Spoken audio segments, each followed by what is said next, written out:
Man, why so extra wobbly? All right, first things first, my name is Kenneth Bird. My company is ILEG Technology Screens. We're going to be changing that name very soon. We are going to be doing business both, like I said, online and offline, but majority offline. The reason why, because I've never did business offline before. It's a whole new business experience for me, and I can't wait to really get into it, because right now we're doing an installment. This is going to be my first full installment, which usually I mean by full installment. I've done installments on sites before, but we've never done one. We actually provide the projector and speakers and all that stuff. We have never done one like that before. So with that being said, we're doing a full installment. It's a nice place at the end of the day. People are really cool, you know, and I thought that, you know, we can help them out a bit, you know. And on top of that, we got a nice order out of it. And we can go in and we can basically put in a whole system. I got like 3, 4, 5 sound systems at my storage unit that I don't even use. I had them for the house when we're doing multiple displays through the house showing us the technology. But now, now I'm going to be, I don't do that anymore. I don't record at my home anymore because we've had problems with trolls doing things they shouldn't be doing. They went beyond just a normal harassment on YouTube and went out and just started breaking the law. So, you know, that is being taken care of. We have several agencies involved in this, taking care of rounding up these individuals and prosecuting them in court. All right, so that being said, that's the reason why I don't do demonstrations at my home front anymore. We don't show off certain information because of these individuals. They stalk us on our YouTube channel. Yeah, it's kind of weird, ain't it? Yep, being stalked by a man or a woman at the end of the day that doesn't have a life. But anyway, and on top of that, we can't give off the location of where we're at, which I'm going to have to explain all this to a judge on how we had to change and alter a company because of these individuals. Not going to go off for some people in court. But anyway, the screen you're seeing is I want to do this video again. The screen we're doing is a B2B screen. Now, we've done these before in the past. We have made coatings that you can apply to a screen if you want to. You can already apply any of our coatings to motorized projection screens, but this is a motorized projection screen already done, and we basically take it over to the business and set it up. With that being said, it makes it easier for us to install these. I'm trying to figure out what type of screen can we do. Right now, I can do fixed frame screens, but majority of the places I'm at, a motorized projection screen would be perfect. It'd be absolutely perfect. And this is fantastic business venture for us because the place where the screens, we got a screen coming in today. The place where the screen's going to be installed at, we're going to get plenty of pictures that we can put up on the site. So these other people that you're doing business with, they can see our work and the places we're working at. So this is good advertisement for us, so the companies can see what we do. And then on top of that, we are going to come out with our own screen. So I was able to contact a company that gave me permission to go in and put our badges on their screens. Now, they usually just make all white screens. They sell them in bulk. And they gave us that permission to do so. We're early today because I got a lot to do today. Usually if I come in here before 6 o'clock, that means I got a lot of work today on my plate. I got to be in a lot of places. So I'll get this thing out of the way, this stream, and then get to work. I got things got to do. Got to update the website. More pictures, more videos have to be downloaded to the website. I haven't even finished. Got 60 videos in my phone that we can't put on YouTube because business information is on there, their buildings and stuff. So we have to put that on the members only site. So we had to do this. We had to build an entire site, which I have to explain to a judge that we have to build an entire site to protect store owners because individuals on YouTube, and that's why I said your name didn't need to be in that bag, because what we explained to the officer, that individuals on YouTube were contacting these businesses and threatening them. This is why they're taking it extremely serious, because now this is considered to be a terrorist act. That's why I told y'all at the end of the day, don't get involved in this nonsense. I warned y'all so many times. It's at that stage now. It's considered to be a terrorist act. Yeah, it's not going to go well. I want to say this, and I only want to say this once. You ever seen someone get swatted before? That's how they treat terrorists in America. All right? And people in America, you know what happens when you start threatening companies and companies have to bring in FBI, major SWAT teams to contain a situation, all right, then just gonna give you a little update of what may be happening to anyone who was on that list that we had to post. Because mind you, if you were caught using our company's name, information, anything like that whatsoever, and you were contacting this building or any other building we're in, you're in a lot of trouble. That's all I gotta say. But that's the reason why we can't basically give out. We had to build an entire network and within the page so we can protect companies from people that were attacking them. So, with that being said, the screen we have there is not available for customers. The first thing, there's two reasons why not available for customers. One, we can't ship it to you. It's just virtually way too much money. It's expensive to ship out a motorized projection screen. Even the wallpaper, we have a wallpaper screen that's a non-flex. Can't ship that to you. That screen right there would cost us thousands of dollars to ship to you. And on top of that, it goes by zone, which means each area would actually fluctuate in price. We wouldn't know a solid price until we get there to find out how much it would cost. That's why the screen would have to be a certain price. It'd be very expensive. The screen would be very expensive. Because we are here in Allentown and we're doing business to business over here, all I have to do is go to my buddy's shop, coat the surface, and we just drive it over there. That's it. Everybody's within driving distance, and we're sending the screens too. So roughly, that screen is about, we're thinking about $800 to $900. It does come with a projector. It does come with the mount. So we do add that in there because, again, as I said before, with the new technology we have now, we really don't have to spend a lot of money for projectors because I proved in my demonstrations, I did all my projectors for under $200. Way under $200. So that means that we don't have to go in and we don't have to spend all this money for 4K and 1080p projectors. We don't even need that stuff. The projectors that we buy in our demonstrations are at 800, mostly they're some of them are WXGA, but that's the highest we have. But most of them are 600 by 800 720p SVGA projectors that don't even have an HDMI port. They don't possess one. We put an adapter back there, and that's how clear and sharp the image comes up. So these new black screens, now you can you do it yourself? Yeah, you can do it yourself. Our screen paints are allowed to be, you can paint onto the screen. You can do that with no problem. You know, you can paint on anything you want. These are right here. These are tiles that I got from over at I picked them up over on Amazon. I got these tiles for around, like, I think 12 of them for $60. They're all joined together like armor, and they're just basically just painted over, and that's it. You can paint everything you want, turn anything you want to a screen. And I can operate that 150-inch over there, tiles, fully lit environment, cheap projectors, don't have to worry about it washing out, ultra short-throw compatible, which we do ultra short-throw demonstrations on it. All that stuff, read 100% contrast, pick up better color, white levels, all that stuff, everything. Yeah, turn anything. If someone asked me about bed sheets, we turned bed sheets years ago into projection screens. Easy to do. Instead of buying money for expensive blackout cloth, go buy a bed sheet, staple it down to a frame, paint over it, you're done. I've done this before already. I even painted over a blanket one time, a blanket. I was bored that day. Yeah, it's easy to do. But we are going to have it so we have a marketplace here already on the site. There's a marketplace. Let me see. That's the marketplace we're working on right now. And then on the other site we have, that'll be for customers.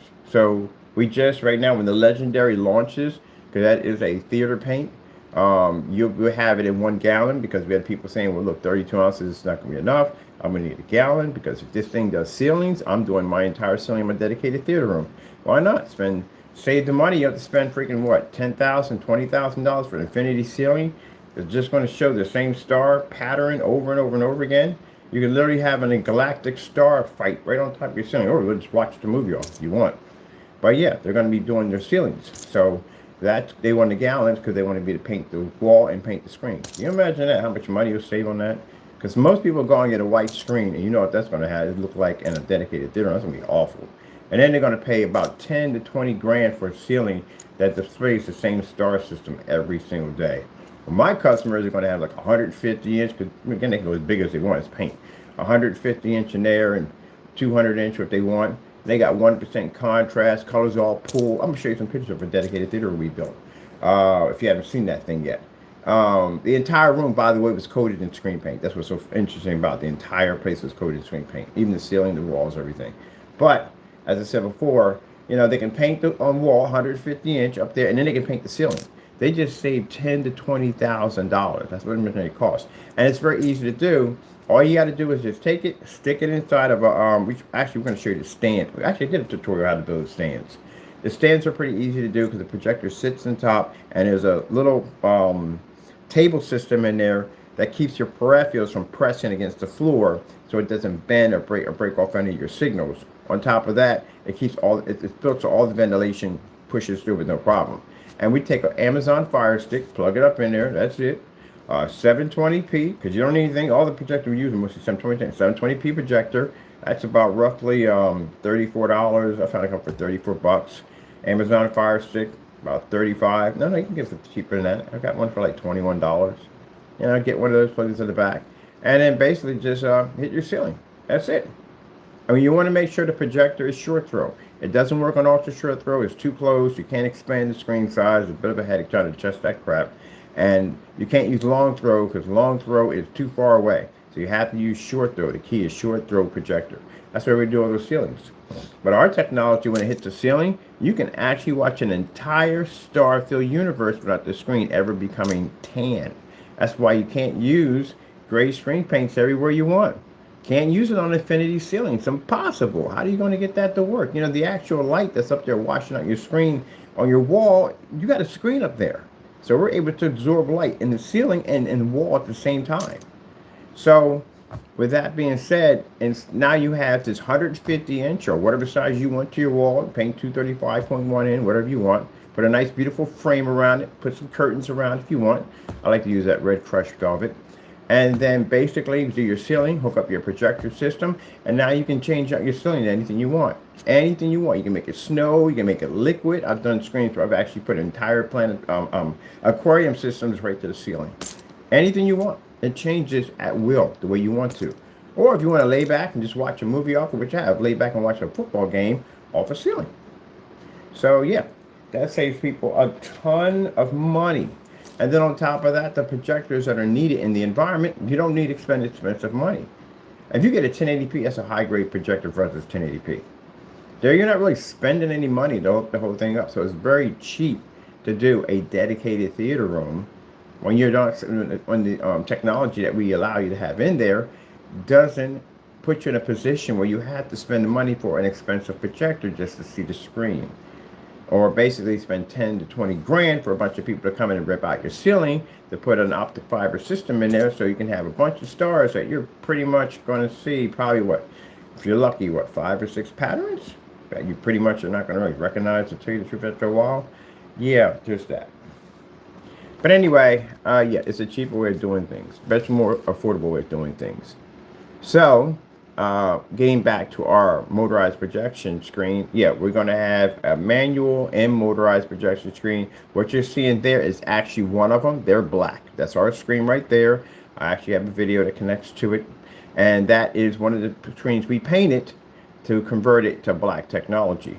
The little screen you see me walking around, that's my demo screen that I take around the company to show them the screen. That screen was once white. Of course, there's no black motorized projection screens. They don't exist. We're only ones that have those things. But anyway, yeah, we take that around to show them exactly. It's our demo screen. That's how we do our orders. We come in, talk to the owner, we explain to them what we do. They told us to stop by because I know they got a white screen there. I've been in their establishment. I've seen how everything works. And then usually some of them just have a little TV up there. And I'm really minding the TV. It's a small little TV. Nobody really watching it. And then some places have multiple TVs all over the place.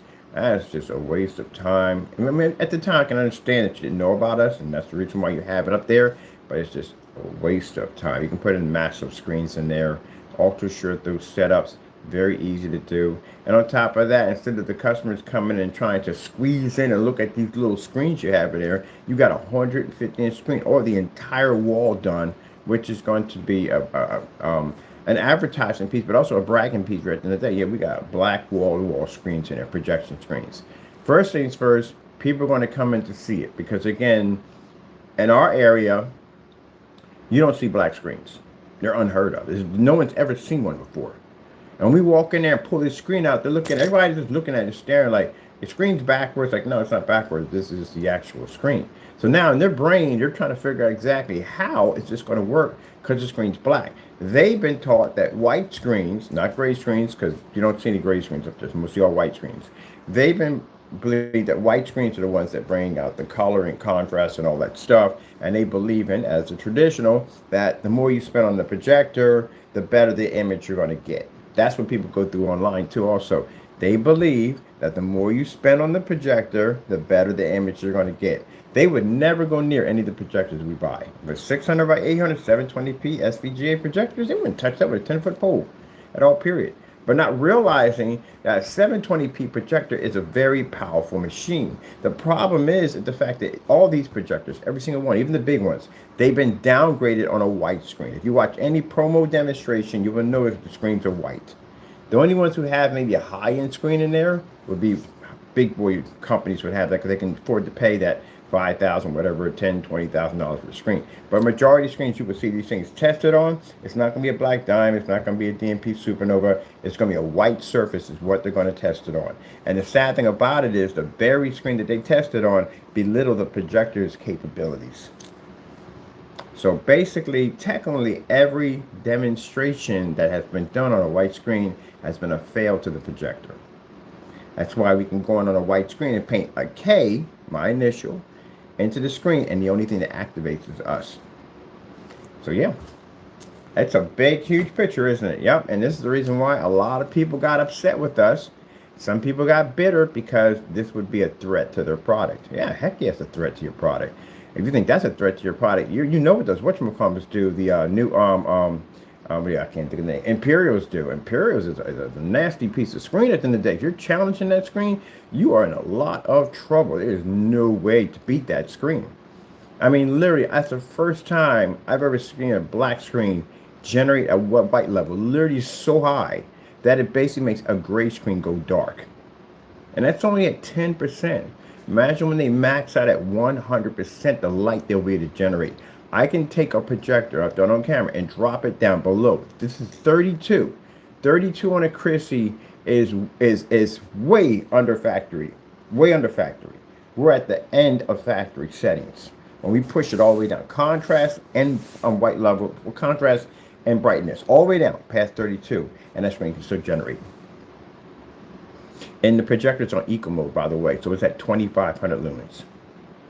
At a distance where screens can't generate that level. Especially in here, I'm in commercial.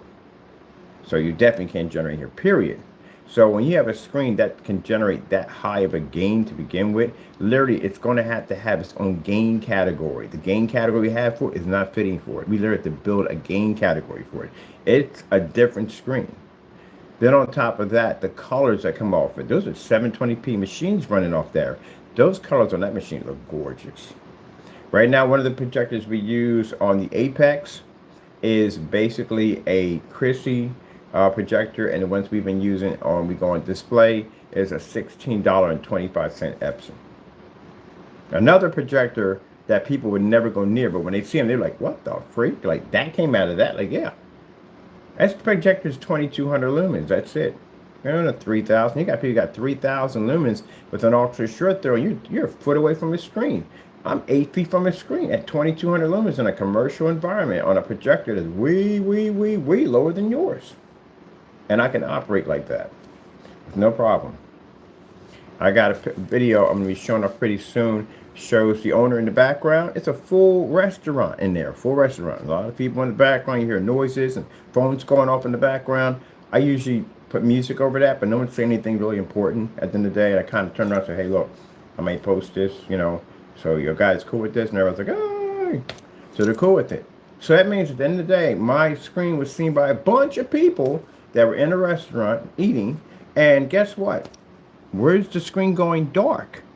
Where's the screen being unwatchable? See, this is what I mean at the end of the day, and I can't explain this enough. You people who did this stuff at the end of the day, you're going to jail, and you're being sued, massive lawsuit. It's not a joke. It's dead serious. We've got some heavy hitters. We got heavy hitter inspectors, law enforcement, FBI. You literally ganged up on a company and attacked it. You're in a ton of trouble. So when I explained to you, I told you I was talking to an officer in there about IP trace. Your IP account, which you have on YouTube, may be deleted on your end, but when they subpoena YouTube, they can get your IP information and they can get your logins and they can tell how many times you visit my YouTube account. What do you think? These guys are idiots? These guys go to academies and all this stuff. We learn all this stuff at the end of the day, you know. That's how people become police officers. Anybody's a police officer, you know what I'm talking about. You go through all this, become a police officer or an agent and all this stuff. They know their stuff. They know how to catch people. That's why there's people in jail right now. These are people who got caught by officers and agents because they were able to find these people. They find you state to state. They can find you. So, you know, they bring in U.S. Marshals and all that stuff. Depends on, you know, how things. This is a very high profile case because it's a very serious cyber crimes that were committed against our company. And now we have major agencies looking into this. They are going to treat this like this is a very serious upscale case, which means some people are going to receive incredible jail time over this mess. So they are going to find you. You know, it ain't my people looking for you. It's now them going to be looking for you. That's why I told you this is pretty bad. When I came back and I got the incident report from an investigator, not from officers, this has been switched over to an investigator because it's that big. They're going through all that stuff. I can only get a couple pieces out of the bag for court because the rest is going to be used as evidence against the people we're going to prosecute. You're all going to be responsible for Mr. Williams. Now, you can sit there and say, well, you know, I didn't send anything. It's not the fact that you didn't send anything. It's the fact, like I said, like the same thing like the bank robbery scenario. The driver never went inside. The driver never killed anybody, but the driver was still there. And that's why the driver's getting time. He might not get as much time as the other ones get, but he's still going to get jail time. This is where you sit. Because we have proof that you were attacking my company and carrying on and acting using my company's name. Anyone who's used my company's name, and you delete that, it's not going to do any good. There was a camera there the entire time documenting every name, every YouTube account that dropped into certain accounts that we had deliberately opened up for you to come in. So being nervous, that's actually a normal reaction right now. Being scared to death, that is definitely a normal reaction because your name is in that bag. So that's why I was trying to explain to you that it's a very serious now, very, very serious. Now I got to take this information I got from them. I got to go back there, talk to the detectives again, and then I got to take this and I got to hand this over to FBI because now they're going to be involved in this because a lot of this stuff was done online. It's considered to be cyber crimes. Cyber crimes are punishable up to 10 to 20 years. These are very serious crimes you guys committed. So with that being said, you know, the devil did you dirty. Again, I told y'all, stop following Satan and you don't listen. And now a lot of you who are thinking that you're not going to be found are going to be sitting home with your friends and family and you're going to have a bunch of people pop up on your porch with badges with some evidence that you went in online and used our company's information to go in and give threats and carry on and stalk our family members. And they're going to handcuff you in front of your friends and family and cart you away. That's a very, very unpleasant experience to go through. But it's coming. If you're one of those people who did this, it's coming for you. So, you know, it's a shame. You know, we're sitting there building a company, trying to do something positive for everybody, and this is what you're doing with your life. Yeah, it's a shame. It is a real shame. But anyway, I got to get back to this. I got much work to do. So, I'm going to connect with your audience. Yeah, we're going to do that later on. I got to add. We did all this stuff already. I'll learn about that later on. Multi-language. All right, looking at stuff I can do to improve my website. So we're going to have on our site for the customers. Right now we have the new product coming out, which is in April. That's when we get that done before that pops up. And then we have to do all new packaging for our stuff. Keep in mind, streams are going to end at the end of the month. Why are streams at the end of the month?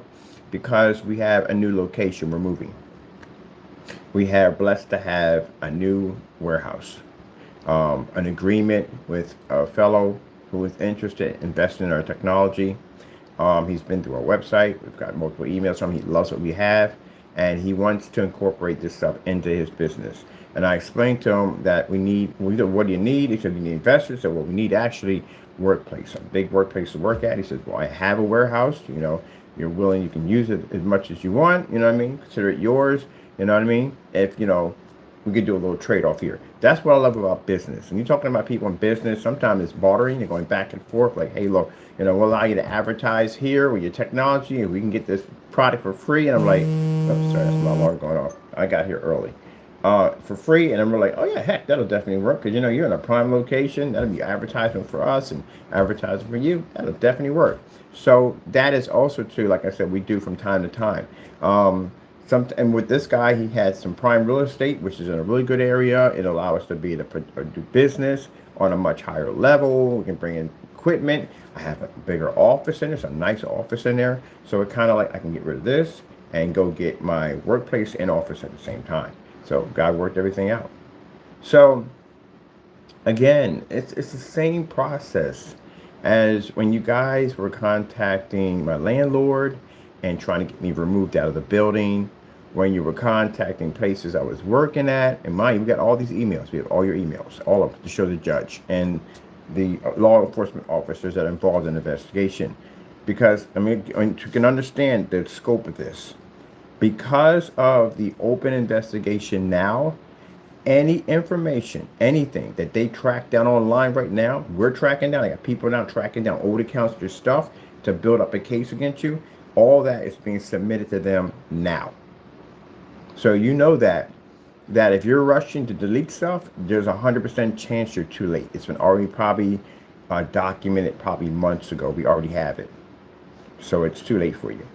But other than that, anything that pops up, cell phone calls, anything, they want phone records. We got tons of those where people were calling the contact on our Wix. Actually got it right here. I gotta get his email and send everything over. So we got all these messages from Wix and all this stuff we got from you guys contacting us. Voice recordings, the guy was making the cat noises and all that stuff. You can be traced. You can actually be traced on that. So all that's going over to them so they can begin their investigation. I want to let them know that there are huge parties involved in this mess. I told you 2026 was going to be what? Judgment. That's what God said. Those who basically prosecute, when it says in the Bible, and it talks about God's anointed, when you attack God's anointed, it's extremely dangerous. You're messing with God's people. I learned that the hard way when I threatened a brother-in-law and with shooting him, and here I am faced, quick justice, here I am faced with 3 individuals. I can't even see their faces, but I saw that chrome on my forehead. It was the very thing I said to him. That's all I could remember. I could remember nothing else. The Lord will make sure that when your judgment comes, that you will remember nothing else but what you did against your anointed. And that's what you did. You guys openly attacked and prosecuted a Christian. At the end of the day, I went before my Lord and I prayed that the Lord, please bring these people to justice. And now we have large parties of law enforcement agencies that are opening up big cases to bring all these people to justice. Every single person will be brought to justice. Now, on that end, that's a good thing for you. Now, for some people say, well, how is that a good thing? Better you be brought to justice than you basically, your timeline shortened, which means, again, I can't explain it enough, but you don't live on the earth forever. We all know that no one has immortality living here. Not one person has it. So that means sooner or later, whenever in your timeline, if you're lucky to reach old age, because some people won't make it to old age, some people will die, sad to say, and their 30s and 40s and 20s, and yeah, it's the way it goes, however way it goes, you won't make it to that point. And if you have done these sins or any type of sins whatsoever, and you have not picked up your cross, you're going to a much worse place than prison and lawsuits. You're going to turn eternal and infinity damnation, which means this is forever. There's no forgiveness. Here on the earth, you have one thing that you don't have in the next life. You have forgiveness in this world. You have the ability to be saved in this world. The next one you don't. So yeah, you have that opportunity. It's up to you whether you take the opportunity or not, but it's also true to consider the fact that never say in life that you have plenty of time. It's something you never have. Never had to begin with. People always say that. I'm young, I got plenty of time. Not really. Not really. If you basically had a chance, if the Lord made it so that each person can see their timeline over top their head, you'd be scared to death if you realize how much time you really have left on this planet. You'd be scared to death. You'd be like, gee whiz, I'm going to go in like that 21? Really? I'm leaving at 21? I haven't even had a chance of how. You don't know how, but you just know when. You just know when you're going to leave. That's why I find it interesting when people say, I have all the time in the world, a phrase like they use, I have tomorrow. You really don't have tomorrow. You don't know that. See? So all you out there committing these sins and carrying on, you have now entertained Satan. And by entertaining Satan, Satan has now got you in a position to waste your time. He's a professional time waster. That's what he does. Because he's immortal. He knows at the end of the day that you're not going to be here forever. How much time can I take from you and waste and have you work for me until you pass off this earth? You have been working for Satan. This is the reason why you're in the situation you're in right now. People that are of God and saw this nonsense going on said, no, I ain't getting involved in that. That's crazy. That's a shame. I'm not getting involved. I don't bother with that. These are people that walk past the danger. You got two paths. You got one that's danger and one that's not danger. People with common sense bypass. They keep walking. People like you guys go right into danger. The only problem with danger is that danger is Lucifer. But anyway, I like to put that in there, you know what I mean? Even when I'm working, I talk about God. Majority of people I work around are Christians. All right, so I got to go in and change some things with this. This is why I'm in here. I was like, why are you in here? I'm in here, got to change some stuff with the screen and get that done. So are we cutting off customer base completely? Technically, no. As I said before, technically, no, we're not cutting off customer base completely. That's why we still have this. We're still making screen paints. We literally have this luxury gold version, which again, we can only show you this off site. We can never show the building because what I just explained to you, the stuff that went on, what these people just did, that's why I don't do any more at my house. I got to do a home front. I'm about to get another bigger place on top of that. We can't show you any of that stuff. I would love to show you what we're going to do to that place, but I can't show it to you because these guys are weird. Even though when these guys are long gone, because mind, there are only about a couple of individuals, like 5 of them. But 5 of them accumulated other trolls. And we had other people we didn't even know that were part with these guys. So when you have to understand this right here. And this is the part for the troll who thinks he's not detected. You attacked the anointed Christian, didn't you? All right. God knows everything, right?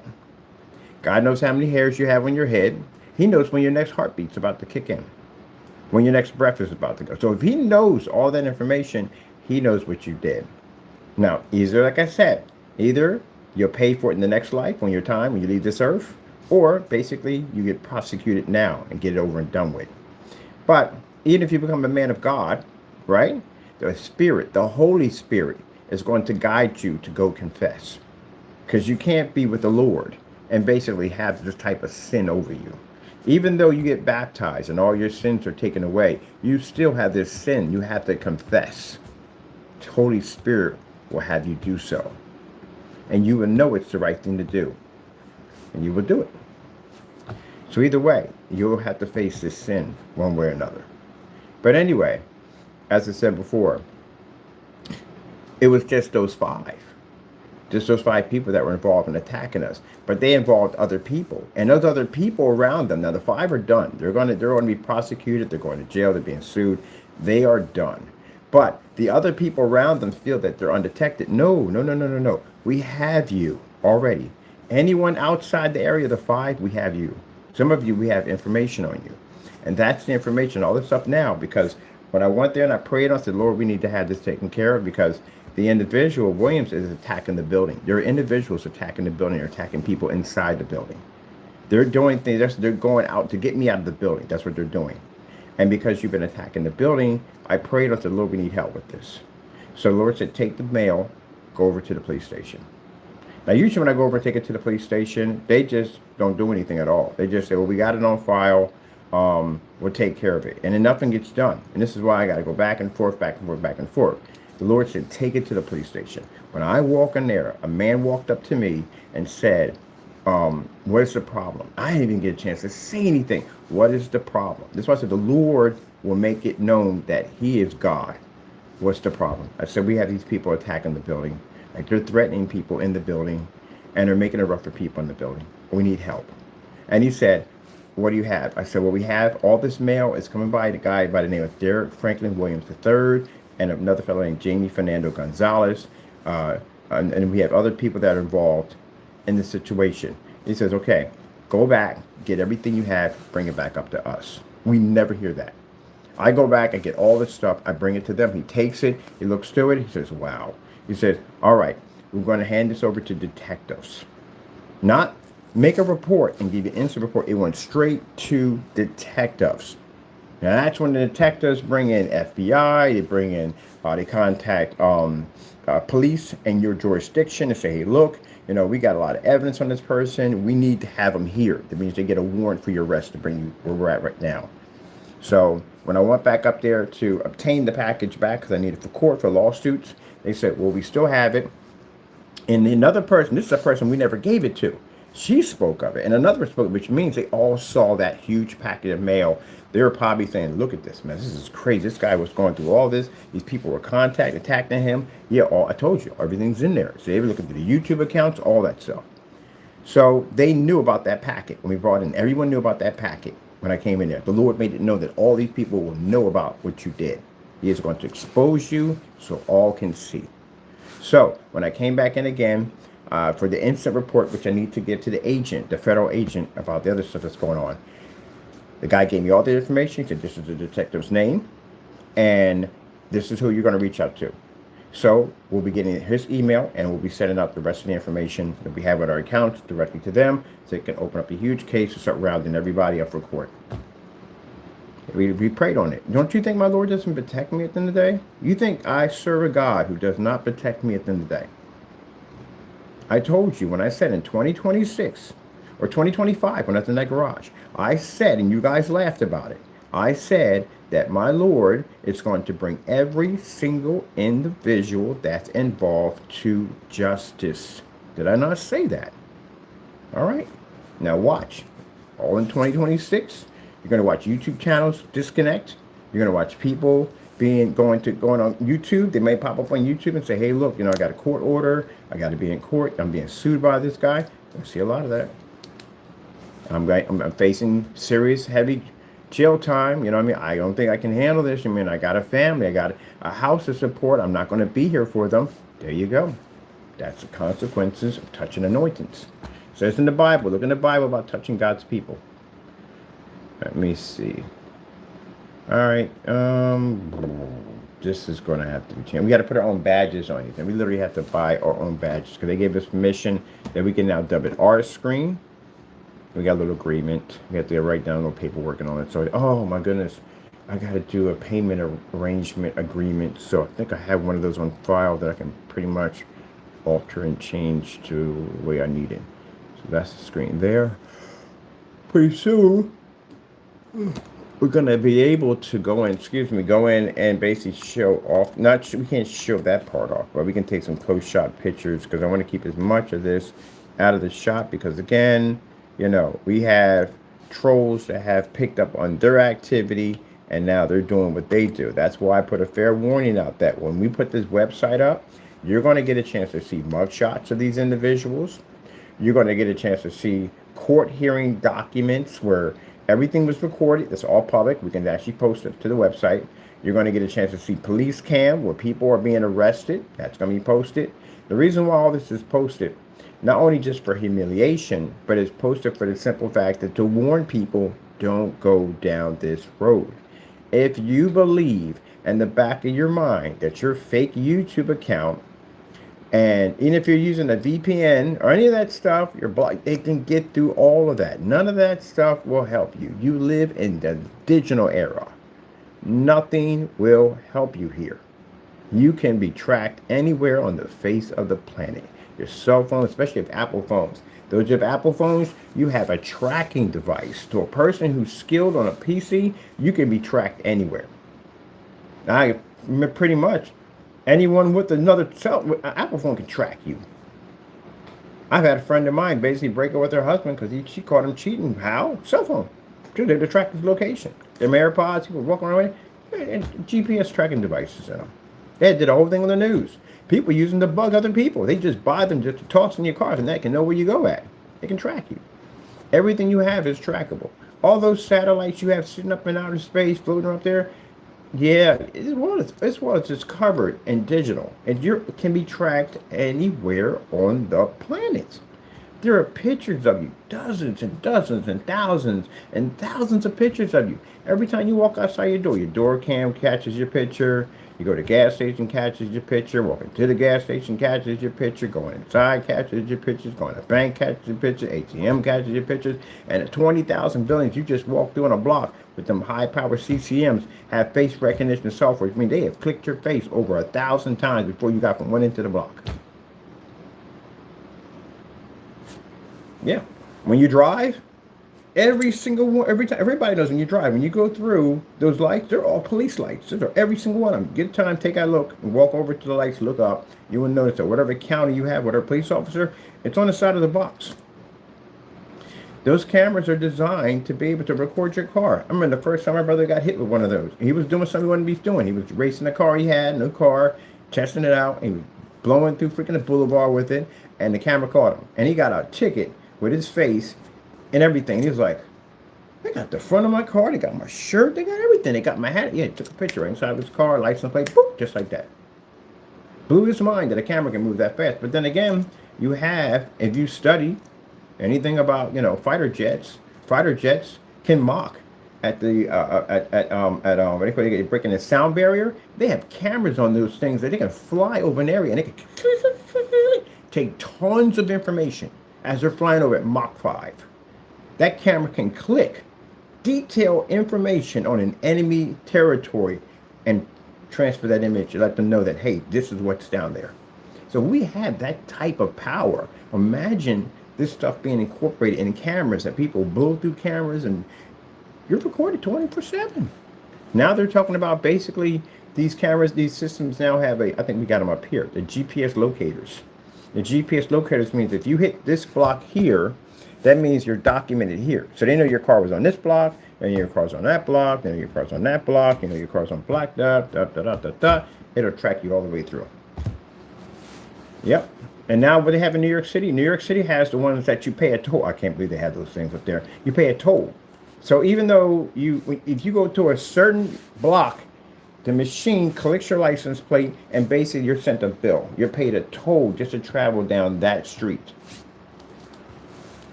So we have all this type of technology, man. I mean, you have to understand that the other part of the technology of security is heightened through the roof.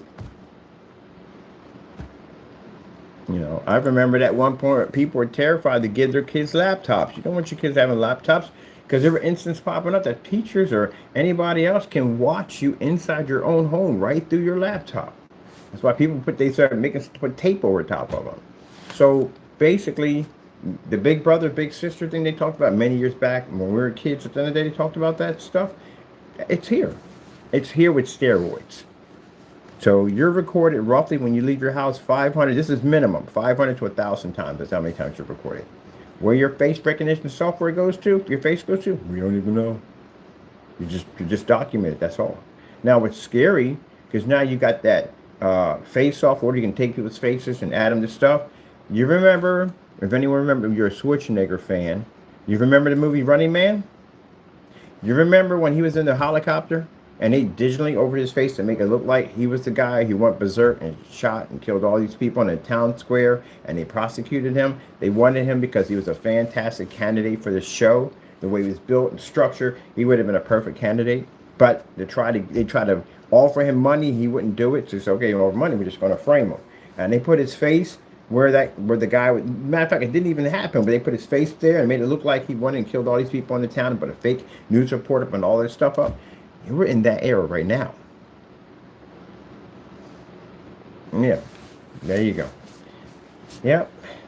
So, those of you that go online and do dumb stuff, yeah, good luck with all of that one.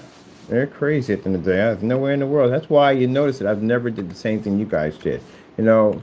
I know some of you, I know where your family lives at. I know your people live at. You come up in white pages easily. So we know locations of your family members, friends, stuff like that. Do you see me going out and sending them anything out to them? No. Any letters, anything weird or creepy? No. You know why I don't do that? I'm not going to jail. That's why. I don't do that stuff. You do that stuff. Now, I don't do that stuff at the end of the day because, number one, it's creepy and weird. It's just weird to contact somebody you don't even know. That's creepy. That's very creepy. But on top of that, consider the fact I don't do that because, again, I'll go to jail for that. Now, if I know that I'm going to go to jail for that, what's going to happen to you? And you've done it. Coming soon, ILEG Legendary Limited Edition. We're going to have to put something in to abbreviate that better. Let me see. Wow, this is one of the screens we developed right there. I forgot about that thing. Anyway, I'm glad we got our own there because I don't like to use somebody else's screen. It's white. It doesn't describe what we do. And I got my own black screen. I've done these before, so I'm going to get this done. I got 6:20 a.m. I got to get this done. I got a couple things in here I got to do on the site. Let me see. Blah, blah, blah, blah, blah. You need motorized projection screen. Motorized and manual projection screen. Boy, there's not gonna be enough room for this thing. Let me see. Well, I'm gonna put the screen out. I'll put the screen there, and they can see from there what it is.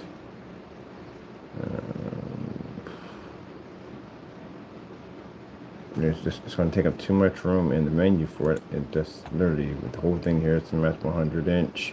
So 9. We just put the screen up instead, and that way they can see that that's what it is.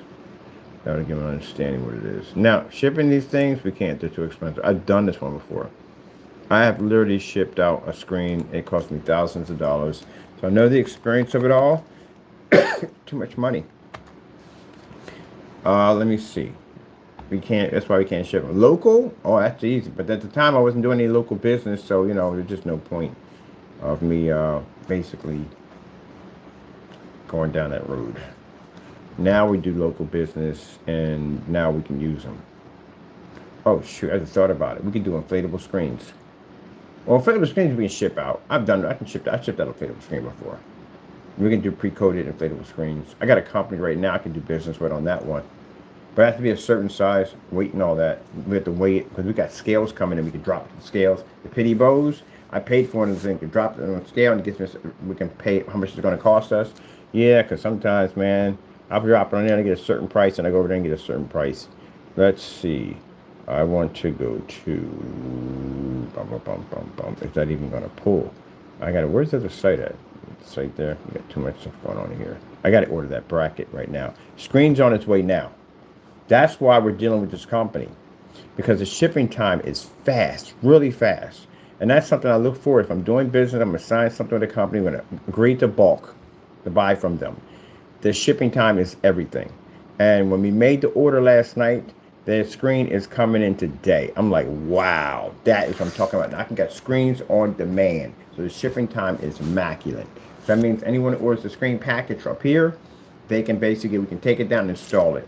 So this is my first full installment. And I said first full installment. I've done installments where we just come in and design a screen, build a screen, whatever. But I mean full installments. Speakers, the mounting, all that stuff, the projector, all that stuff. We're just putting everything in. We're going to do full installments. So I got somebody in mind. So we're going to be tagging in pretty soon. Probably late between midsummer. And we're going to be doing installments throughout Allentown. They're going to be helping me put stuff in, and put one of our logo t-shirts, all that crazy stuff, you know what I mean? That's one of the things I noticed when I was on one of the sites. Everybody had their own shirts and stuff with their stuff on it. I had a white shirt on. So I'm just going to basically get my own shirts now. Let me see. Yeah, I just thought about that. We could do both. That means we're basically building the game. Oh, man, we didn't delete that thing, did we? No, we didn't, because we don't delete stuff. We delete stuff on here, yeah, but I'm talking about entire pages that we need. We you keep them there. It takes forever to build those things. Actually, it's still there. Okay, then we're going to have to put that thing back together. Not back together, we just have to bring it back up. So we'll do the gaming site, we'll do that. So we got to do both. I have to bring more people on board. I got to hire a lot of people. That's what we're going to have to hire people. I don't want a lot of people. I'm not used to being around a lot of people. I need a skeleton crew. I need 10 of me to do as much as I do would be nice. That's what I need. But I'm going to have to hire people. I'm definitely going to have to. Locally, Allentowners should be hired for this. Because there's no point, come all the way out here. No. Just wait for locals. Anyway, yeah, we'll put the gaming site. But then, like I said, we're not doing any videos from the new place. None at all. I did them here, you know what I mean? And I thought people would have respect for the building. Now, see, you're not going to have respect for a garage. You're not going to have respect for my home, which is sad, you know. But at least in the building where other people work at, you're contacting lawyers. There are lawyers in here. There's FBI in here. Did you know that? Yeah, you're really, really, really messed up. Really messed up. The connection in this building is different. You really screwed up. FBI is right up the street from the building. And you contacted this building. You're in a lot of trouble. Williams. Stupid. Real stupid. That's why I contacted those people over there, but they know about this building. This guy's known down here. You really messed up. So, bottom line is, they know the building, they know what it's about, and you contacting the building and threatening people? Are you crazy? Why would you threaten people? Have nothing to do with me. Oh, you're trying to make a lot of trouble for me to get me kicked out of the building. You messed up big time. That's a very serious charge you're going to receive for that. And for Mr. Williams, so you understand this, investigators have this. You understand when an investigator has your case, this is serious. This means that when they're done their investigation, they feel there's enough evidence, and there's more than enough in there, they're going to contact the police in your section and say, look, we have a person of interest that we need for you to pick up. You're getting arrested. They're going to put a warrant for your arrest. And yes, we are filing charges. I am pressing charges against you. Any other individual who was caught in this building or doing anything we're supposed to be doing, I'm pressing charges against you.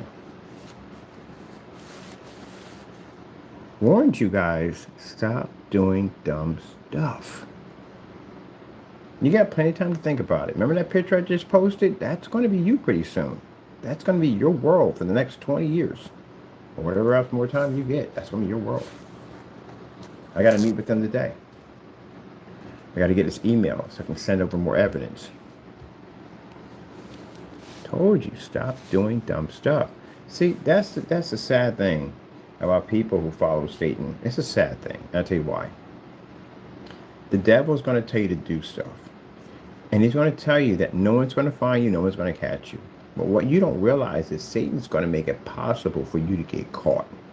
He's going to make it possible for people to find out who you are and where you live.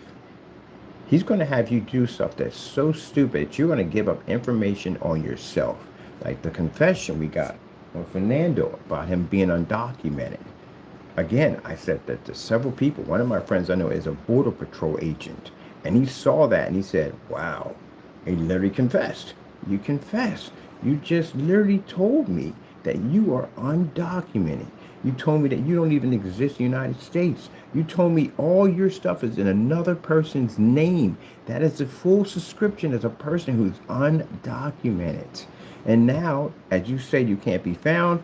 If the process server found your house, FBI agents, law enforcement agents, U.S. Marshals can find you at your location. And guess what else comes up in those white pages? Your entire family's in those white pages, which we have documents on, which means that they need to go look for you. They're going to go there first. You don't want ICE agents or any form of agency popping up in areas where people are not documented. You understand the trouble you just made for your family and friends? We have a confession from you. And then we have a switch back and forth. 1 minute you say you are, 1 minute you say you're not. He's done. He really hung himself. When I saw that, I was like, I had to look at the email twice. I'm like, did he just send me this? Did he just confess? It wasn't a confession. He was bragging. That was no point in us pursuing him because he couldn't be found. Now, see, Satan told you. I can see Satan's language all in there. Satan told you to say this because this would discourage me from prosecuting you. When Satan knew at the end of the day that this would be a confession to us to prosecute you. His job It's to get you in trouble, make you believe that you're immortal, that you'll never be caught, but make sure you get caught. So he can finish the closer stage of getting you in a situation that may become extremely violent for your life, which is prison. Any form of lockup facility, the threat of you losing your life heightens. And this is where he has other workers to finish the job. Satan was setting you up the entire time. That's why you don't listen to him. And I kept warning you guys and warning you guys and warning you guys and warning you guys and warning you guys, don't do this, don't do it. It wasn't because I'm afraid that you're doing something to me. I'm protected by Jesus. Do you not see this? Christians are protected by the Christ, by the blood. We are protected from Satan. We are protected from him. So when he attacks, God is there for us. When he attacks you, God is there for you, but you don't listen. You listen to the devil. And the devil's plan is to get your attention, to control you, so he can get you in trouble, so he can get rid of you. You are no good to the devil while you are breathing, because he knows there's a good chance and a high possibility you may get saved, and he may lose you forever. So the job is to execute you as fast as you possibly can. And that's what he did to you, gentlemen. He got you to believe that you were going to all gang up on me, destroy my business, throw me out in the street. He made you believe that, right? What's happening to me right now? My company just started a B2B business. We are now doing installments in storefronts and businesses. Ad tech is taking off. We're developing new technology for online. We have a new gaming company, which I'm going to be working on too on top of it. We're working on a gaming company. We're expanding. We're bringing in money.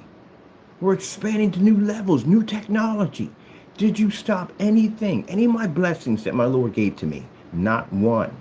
Fernando came out there and did a video demonstration, said, hey, the Apex Gamer, which is a blessing from our Lord, is nothing but a scam. Not only did you call my product a scam, you called God a scam. That's what you did. What happened after that, Fernando? What happened?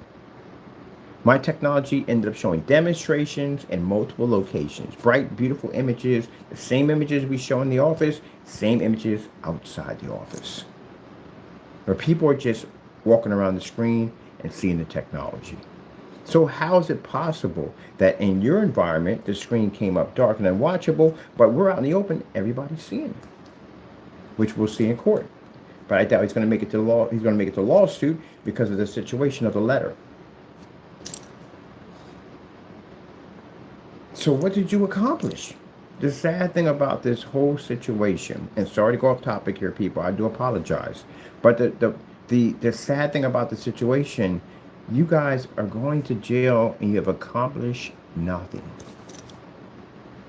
You will spend 10, 20 years in the prison system. You will lose your possessions. You will have nothing to show for everything you built in life. And you didn't even touch me. I didn't lose my business. I didn't become homeless. I didn't do any of the things that Satan told you was going to happen. You were going to be to do to me. Nothing happened. Satan knew this. Satan knew that you couldn't touch me. He knew this. I'm an anointed. I'm blessed by God. He knew that all the blessings that I have, he already tried this with me many times. Every single one of my enemies down through time. And when I walked out of that unit and became a man of God, I have watched my enemies fall one by one. I have seen the grace and glory of God's protection in situations where I've had even people that were heavily armed drug dealers that could have easily snuffed out my life, extremely easy, could not even lay a finger on me because of my Lord and Savior Jesus Christ. I've watched all that. I've lived in some of the most violent neighborhoods in North Philadelphia. People say how violent. I lived in Strawberry Mansion, center of North Philadelphia, 4 blocks from Strawberry Mansion High. In the 1980s, when crack first came out, that was the most ultra-violent neighborhood to live in. When I had people come over, I had a guy come over. He was actually from my neck of the woods, my era. He was like, gee whiz, you live, yeah, 5th and Allegheny, 33rd and Butler, Richard Allen Projects, 33rd and Diamond. I lived in all those areas. 8th and Butler, yeah, all those areas. I lived in all those rough areas in day. Yeah, God protected me. God's been protecting me for a very long time. There's a purpose. There's a purpose for all the things He was protecting me. I'll sit back and think like, gee whiz. I count on my fingers and toes how many times I've almost died in a situation. God has saved me from that situation because He had a plan for me later on in time that I couldn't even see, like right now. He even brought me through the prison system, everything. I got a chance to experience to walk in a man's shoes in so many different directions. It's not even funny, so I can understand how to relate to that person when my time comes. So, gentlemen, you can take this in 2 different ways. You can take this as a spiritual walk, as in your crossroad that has now finally reached you, and God is trying to make you the wake-up call to call out to you, or you could basically ignore it and Satan will finish the job. It'll be too late at all, period. But like I said, the sad thing about it is when I sat in that unit, there was a particular target I was supposed to have hit, and I missed the target.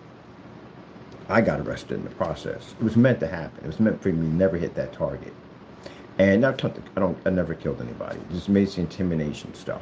But anyway, this person is the same person who came in and testified against me.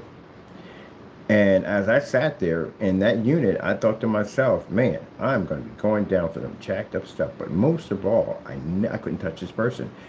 I have tried everything, and I couldn't touch this person. They're protected. They're a protected person by God. I couldn't touch them. And I've tried. And now these are 3 people I've attempted to try to come after, and I couldn't touch them. Like I said, my brother-in-law almost got me killed. That was a scary experience when I was possessed by a demon, and I was possessed at one point by a demon. That's why I told you that there's a purpose for God and the reason that trials and tribulations I had to go through. I know what taunts you. I know what controls you at the end of the day because I got a chance to walk on that side of the fence when I became possessed by a demon. So I got a chance to, and never want to do it again as long as I live, I'll tell you that much. But I got a chance to understand some of it. You guys are in serious and great danger when I say this. You think I'm saying it's just a scary? No, you don't understand what you have just entered, what you've entertained. You don't know. You have no idea. This thing was in me. I don't know how long it was in me, but I do remember some parts of it. And I think these are the parts that the Lord gives me to testify to other people. I do remember how it thinks and what it does and what it tells you. And it tells you you're not going to get caught. It tells you no one's going to find you. It tells you that you're you have immortality. It tells you all kinds of anything. It tells you to pump up your ego. All that's a lie. He's just setting you up. That's what he's doing. And I never forget that preacher who came into the house. He's a young man. Came in the house, and I was very angry. Very angry. I hated him so much. I could hate it. Satan hating him. And the Lord said, the devil said, you're going to take a knife from the kitchen drawer and go down to the church and stab him to death. Now imagine if I had been able to accomplish this, if I was able to go to the church and kill this man, where would I be at right now? That means Satan would have got his wish.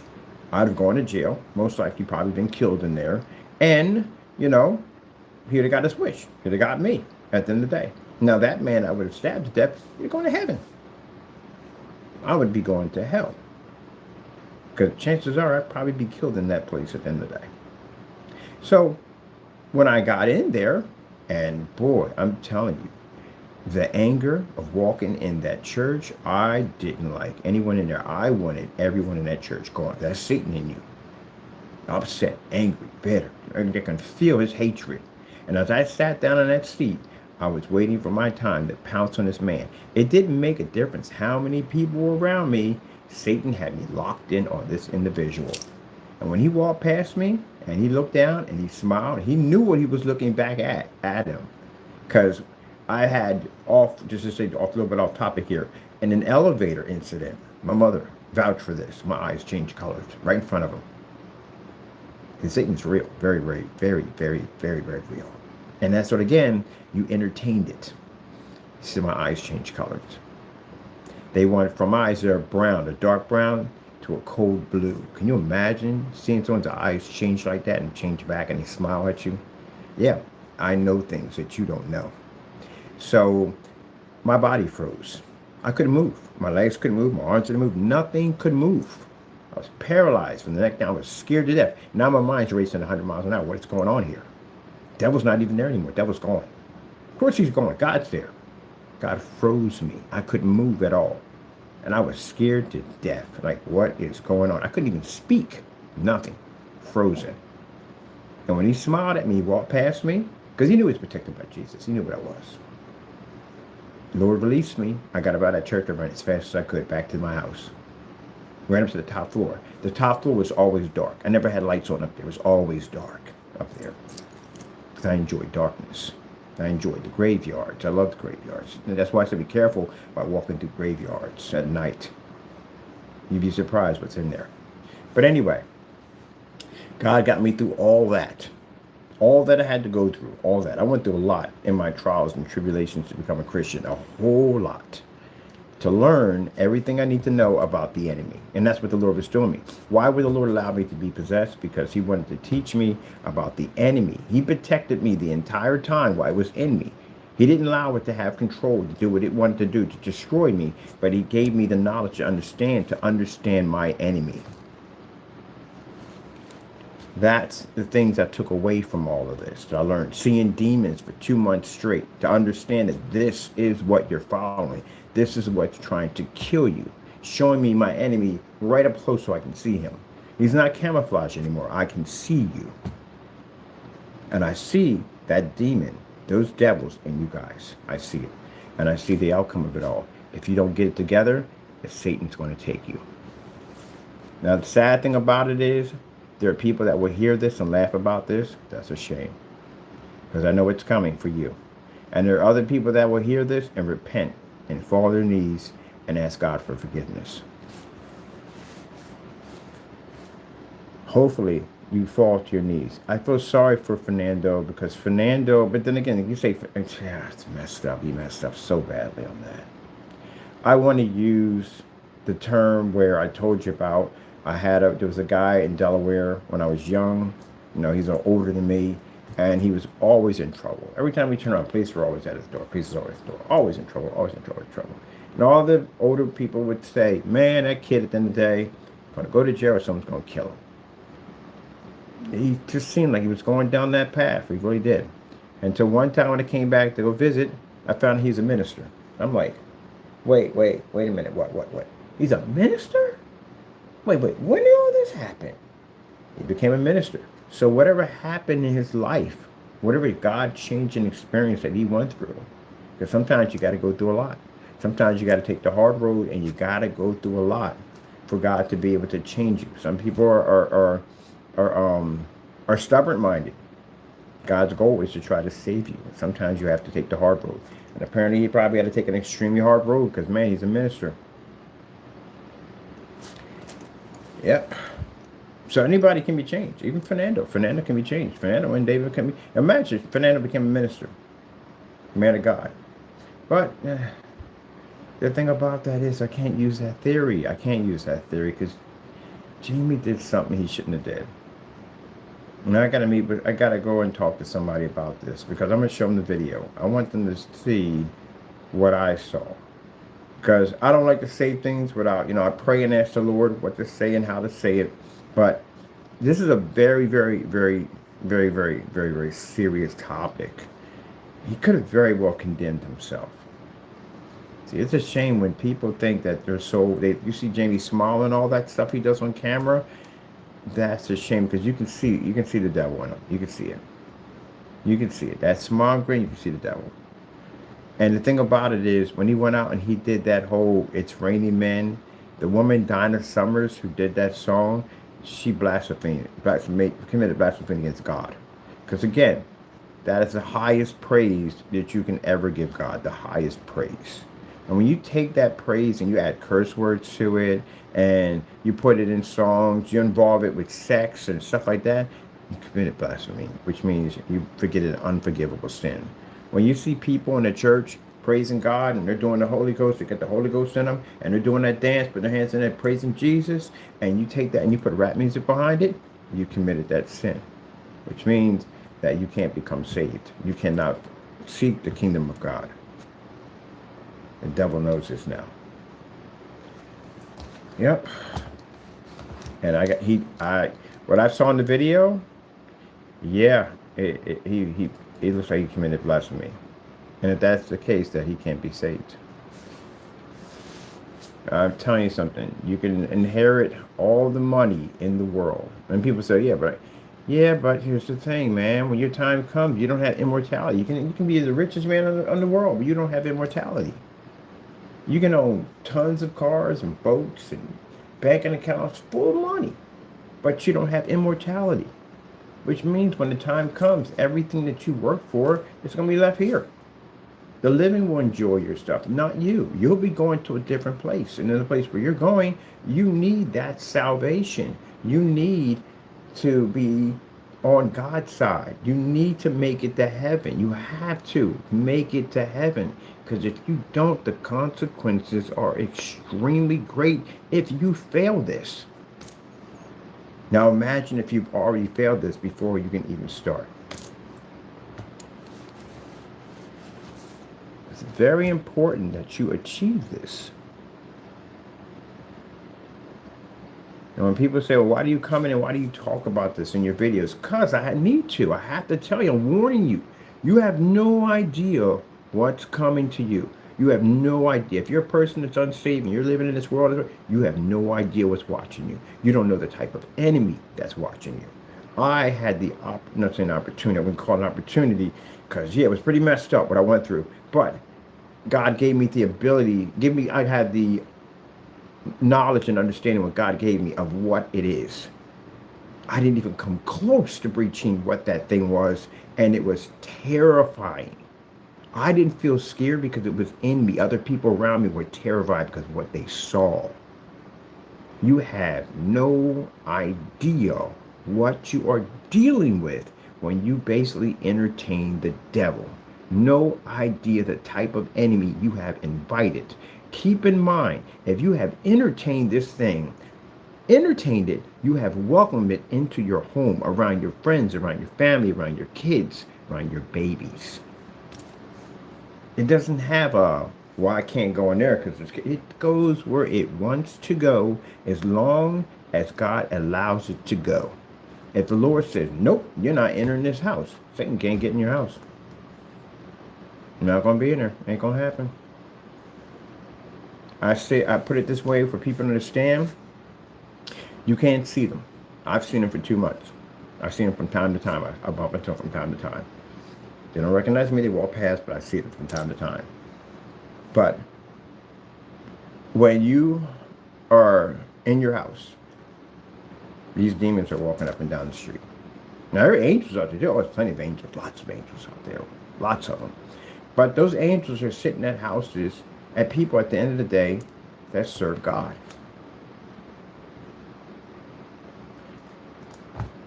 Sometimes an angel and a person who doesn't serve God, an angel will be there to protect you. Because in situations, many situations I wasn't serving God, God has spared my life. I'm merciful, Lord, spared my life. Didn't even deserve to have my life spared, and he spared it. And then turned around and did the dumb thing all over again, and still spared my life. You know, that's how amazing he is. That's how amazing his blessings are. But as you sit there, you can't see this. You look out your window, you just see a bunch of people walking up and down the street. You can't see the other world that's there. Those demons that are sitting across the street watching you every single day. If you're out there committing sin, these demons, now when they look at your doors that have Christians have bright, burning crosses on them. They can't go in there. Can't enter these houses. They're locked. But the houses that have dark doors, they can enter. And these are houses where people are committing sin, and they'll walk into that house. They'll sit in your child's room. I'm not lying to you. You're talking about a demon at the end of the day. They will go through your entire house. You don't invite these things in any way whatsoever. Those of you, I remember back in the day when Parker brother had those Ouija boards. You have lost your mind if you own one of these things at the end of the day. It's a gateway to hell. There is no spirits you're talking to. There's only two types. There's angels and demons. That's it. You're not talking to a family member. No, no, no, no. You won't be talking to one of them. No. You're talking to something else. Something moves in your home, something falls over in your house, and you can't explain it. You got something in there that shouldn't be in there. And it's only going to get worse. Because he never travel alone. It says in the Bible. If you get one in there, they'll bring in 7 more. Just like it's kind, but far, far worse. That's what you have to think about. What rides in the back of your car? What lays down next to you when you sleep? What sits in your child's room? You got to pray, pray, pray, pray, pray, pray, pray, pray, pray, pray, pray, pray, pray, pray, pray. Put on the whole armor of God when you walk out the door. Because you don't have to worry about Paul down the street. You don't have to worry about Janice down the street that don't like you. Talk behind your back. You don't have to worry about them. You got a far worse enemy than that that's been watching you since the day you were born. And has had plans from you from the day you were born. Try to figure out how to snuff out your life so he can take you. I feel sorry for my enemies who have fallen and won't have the opportunity to be saved. It's a shame. It really is a shame. I don't glorify over that. I feel sorry for them. Some of them, hopefully, I hope they did get saved. I hope they did find God in the end of the day. Some of them didn't make it.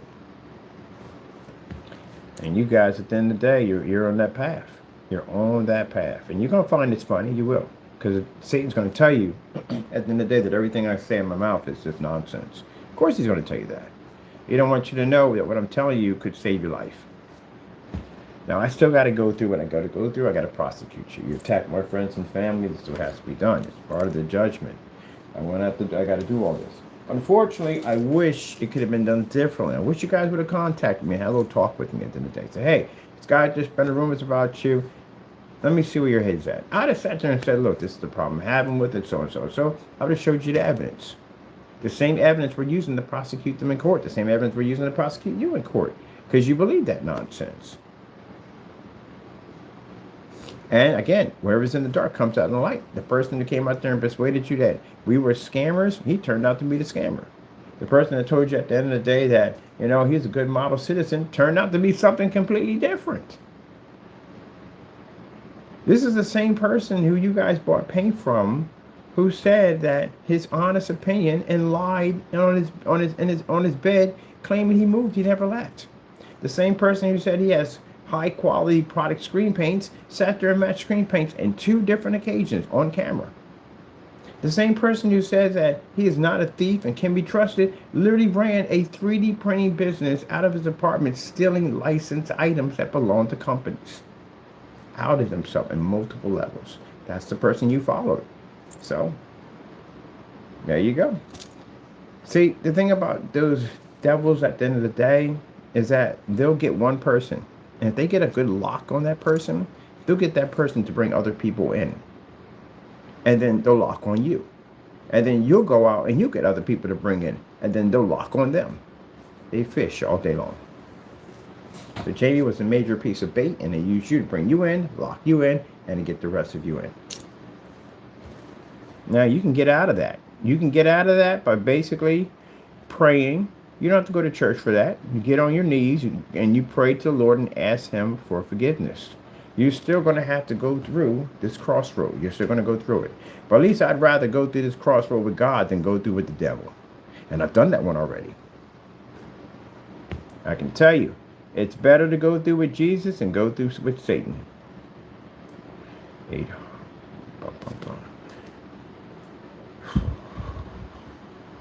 Have I done a motorized projection screen before? I'm pretty sure I have specifications. I don't know if I sold one on here. It might be on the other site. Chances are it's probably on the site. And that marketplace is down because we closed it because we don't use it. Ooh, man. Okay. I got a pretty good idea how we can do this. I still have time. It's 6:53. That's why I came in early. Because I know I talk on camera. I talk a lot about God more on camera. Let me see. I'm going to go to, I just need one specification. I can put it from there and then alter it. Because I know how these things work.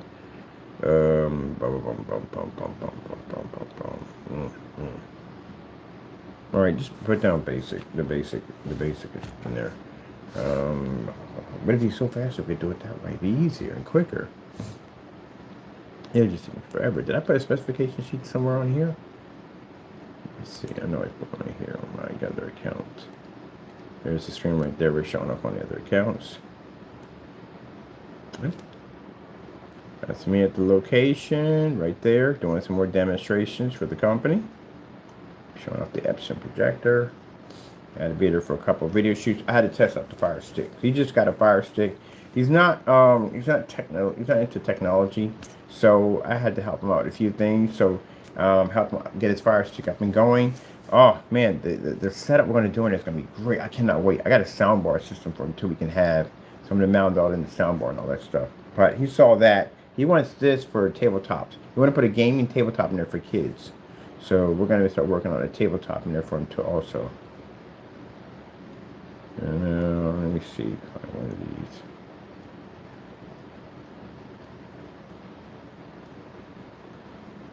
And this customer right here, he's putting his order in. So we're getting ready to set him up to get him ready for his order.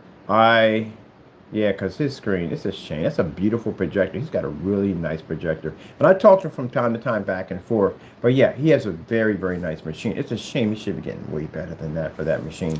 And again, like I said, the video in no way was to mock him or put him down. It just shows. I'm happy he sent me that picture.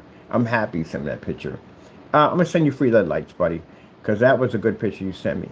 Rare I get pictures like this, where a customer is going to send me a picture of this projector in its true form, in a true environment that's non-rehearsed. These projectors, when you watch this demonstration projector and you look at it like, wait a minute, it looks nothing like his picture, because they have it in a rehearsed environment to make it look good. This guy sent me a picture of what the projector really looks like, you know? So you're like, wow, you know, you lose that much picture? Yeah, it's a very high-end machine. It's a Henson P2, LP2 series. This is a laser 4K projector. That thing has a native 4K on it. That's a very good machine he has right there. He should be getting way better than that. There's no way in the world his image should have been that badly washed out, but this is the reality. That's the true reality of what people are going through when they go out and they spend the money for a good projector. This is their reality. This is what they're actually getting. There's no way in the world they should have gotten that image. We get that right there off a projector that costs $60, 720p. Because the projector, as I said before, is not going to fix it. It's like a marriage made in heaven.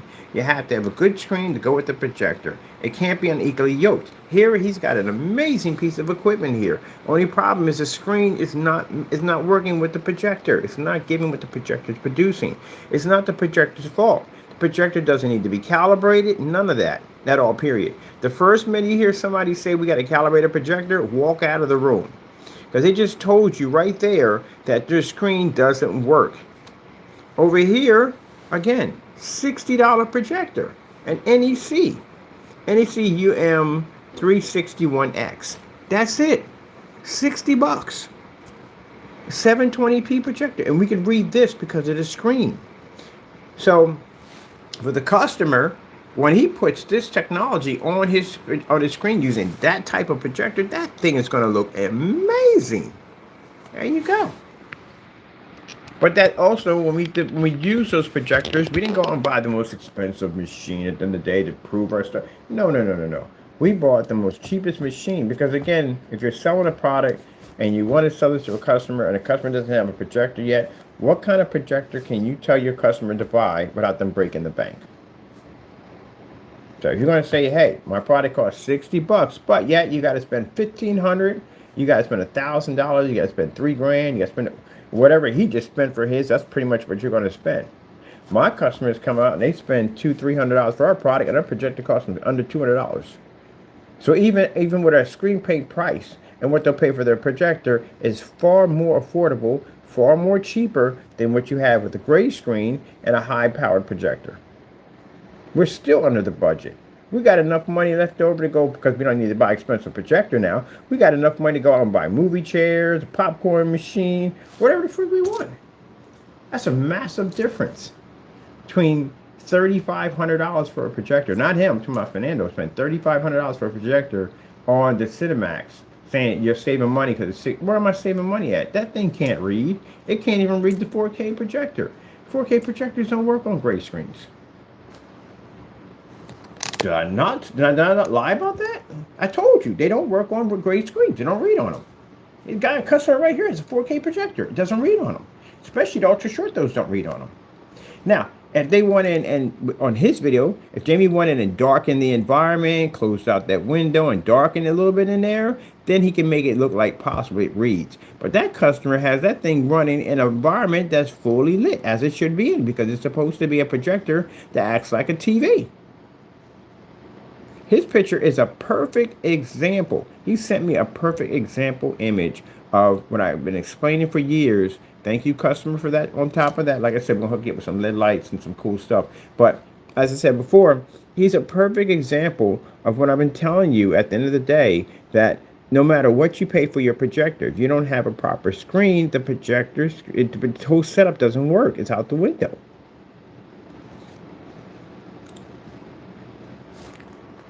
Definitely out the window.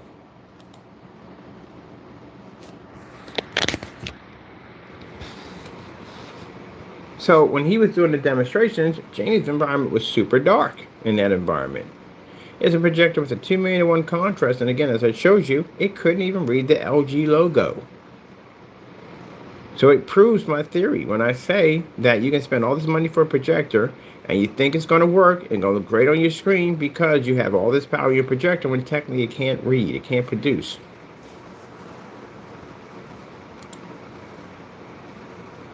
You see the big difference there? Massive difference. Massive, massive difference. Massive difference. And thank you to the customer for sending it out to us, because I appreciate that, because number one, I've been talking about that for years, and people keep, I go to forum site, like, no, you spend all this money for projector, you can get the screen to work. Like, oh, heck no, you won't. How the freak are you going to read the contrast level? That's never going to pick up.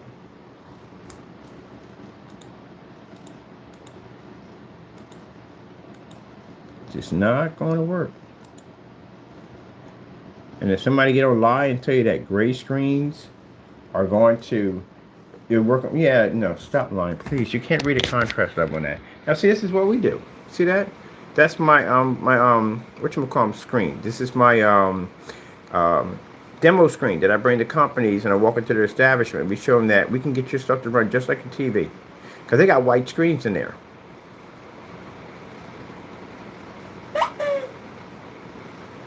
They got white screens in there, and we're picking up this. That's why they pull their cell phones out and they go, huh? Yeah, it looks just like your cell phone.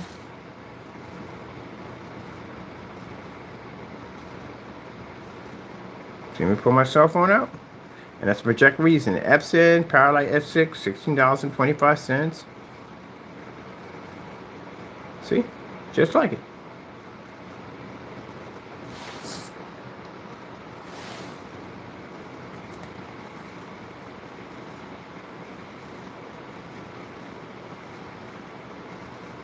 That's the way your screen is supposed to be reacting. See the guy, well, that's the owner walking past.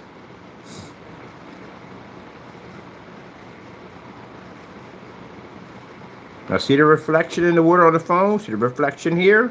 Yeah, that'd be impossible for a screen that reads dark. That's why I said at the end of the day, if you got hit with one of those, that's a hefty lawsuit. At the end of the day, by making that statement and going on YouTube, maliciously attacking my company and saying our products came out too dark, our products the same as house paint, those lawsuits are $1 million and up. They're up there. And yeah, they are going at the apartment complex. I got an attorney coming in for the apartment complex. The apartment complex is being sued for $10 million because, you know, there is their responsibility to knock that out. They should definitely, especially with him being with the housing authority, they should have contacted his caseworker. All that should have been reported. None of it was reported to the caseworker, like it never even happened. Yeah. So, $10 million lawsuit coming away. Let me see. I'm going back over. No, you're supposed to be over here. Yeah, gotta look up what you call. We know we got it here. We know we got that specification sheet here.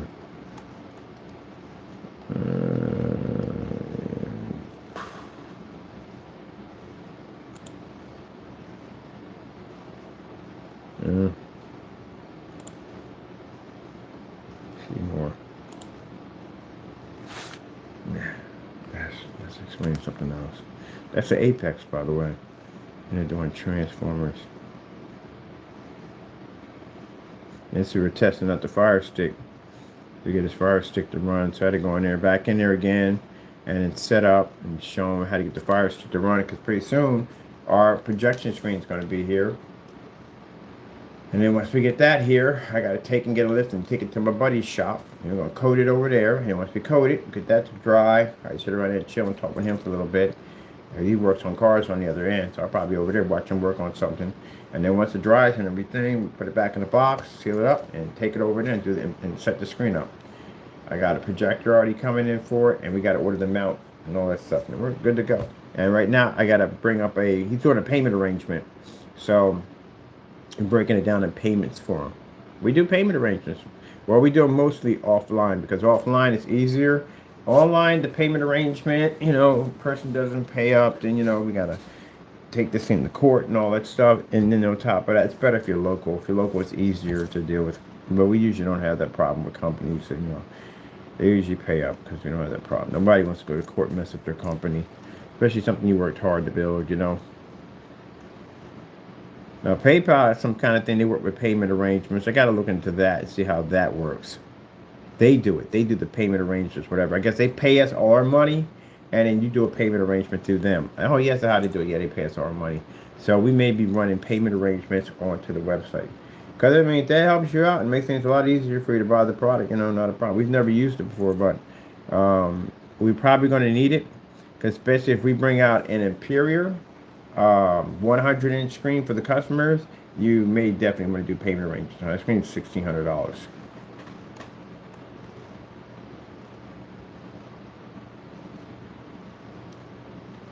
That's a 235.1 setup.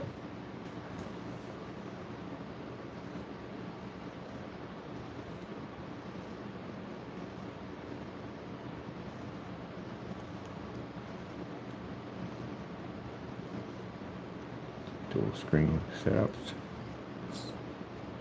Oh, I might have it on here.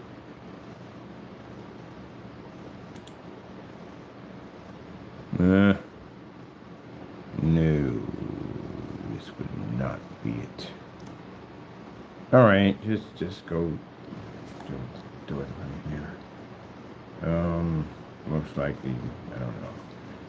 Or just do it from here. We know half of this up in ahead anyway. Let me see. Let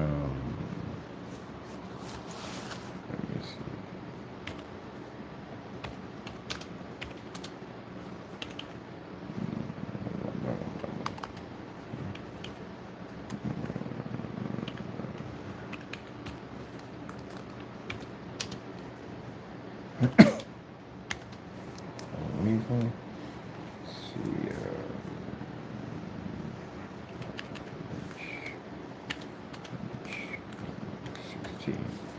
Something else they're doing. I don't know why they're doing this. It's confusing to me. I don't know why.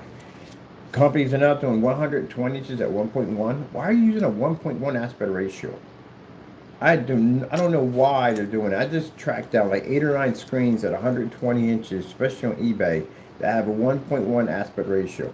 1.1 is the first version of, oh my goodness, it's a square screen. It's not even like 16:9, which is widescreen format. And then here's the thing about it is it's interesting because some people know about 1.1. Trolls don't know what 1.1 is. What's the aspect ratio for 1.1? What would it use for? What type of projector uses a 1.1? A 1.1 screen, what type of projector would use that screen?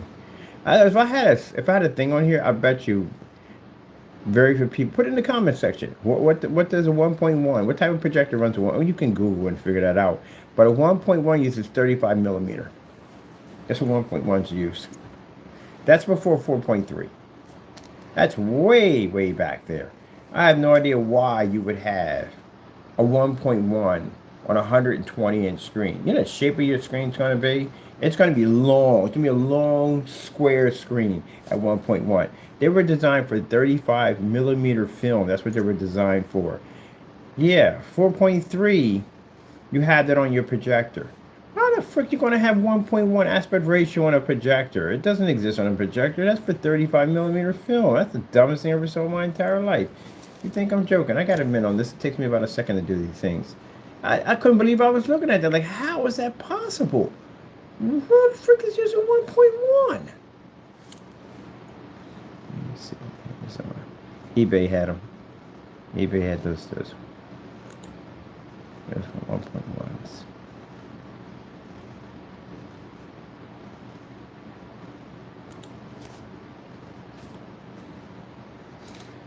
It's only on 120 just have them.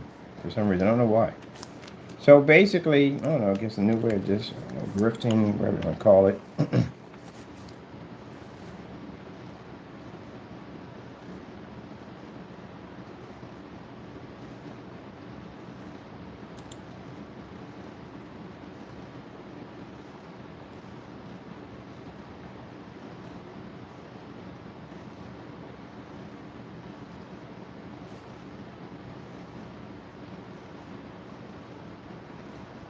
Now, if you look at that screen right there, that is not a 16:9. There's no way in the world that's a 16:9. There's no way in the world that's a 16:9.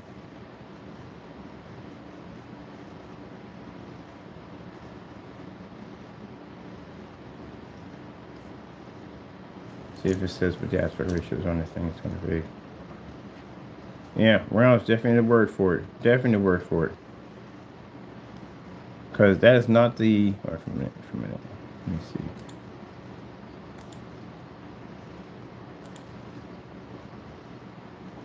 Let me see. I need that. I don't need this.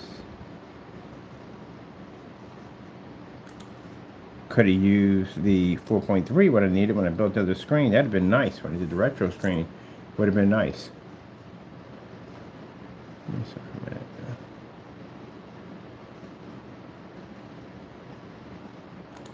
We definitely need this video here. That can go. What do we got here on this tab? Here. I got all these tabs open. I don't need this many tabs open. Oh, we need that. I got to do a test with that. Definitely got to do a test with that. I got the crazy Warhammer. I want to look at that on the what you would call the screen. On the Imperial. I'm gonna look at something like that. The heavy Warhammer screens. Okay, we don't. Do we need all this? Do we need that? We're doing something with Google with this. It's Facebook. Do we need this? We don't need this. Why do we have this here? I can definitely go. What's this right here? Oh, mail. I don't need that. Go. All right.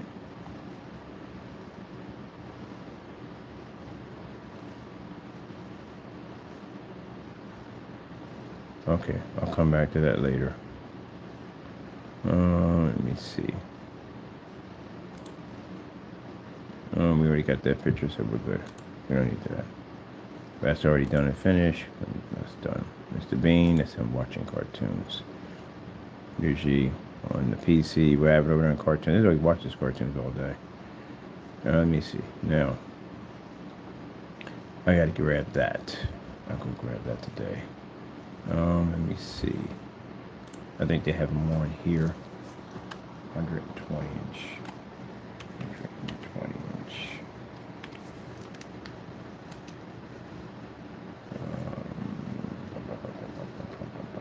They're on the motorized screens. The motorized had them.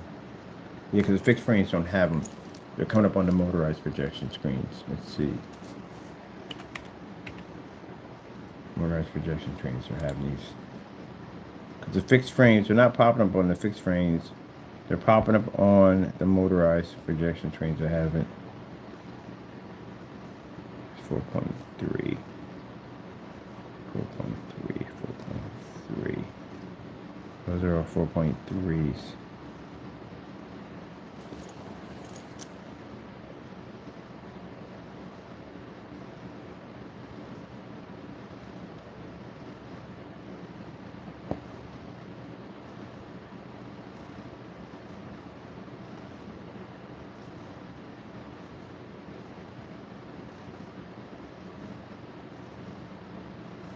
Oh, tabbies.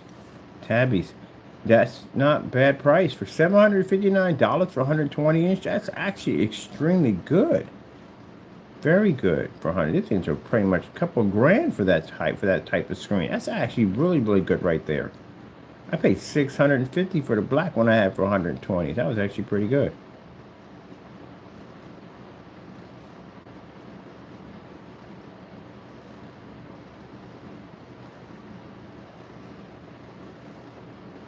That is definitely not 16.9. It's too now to be 16.9 to be 16.9. See, this is the reason why I like to document everything that I do before I talk about it, because again, like I've seen 1.1s in here, and it's almost like the 1.1s are now gone. I'm gonna look this up. 120 inch screen, 20 inch. Let me see if they actually have 120 inch. Nope, nope. That's something else about that. 1.1.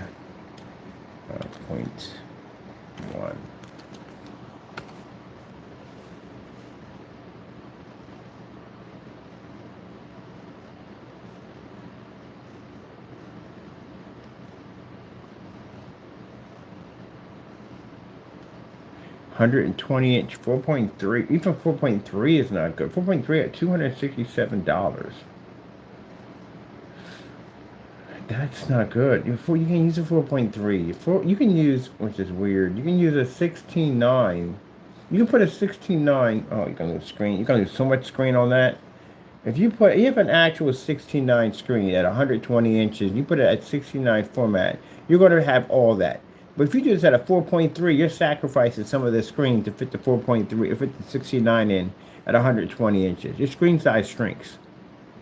You can get it in there, yeah, but it shrinks because it's not at an actual 16.9 format. It's at a 4.3.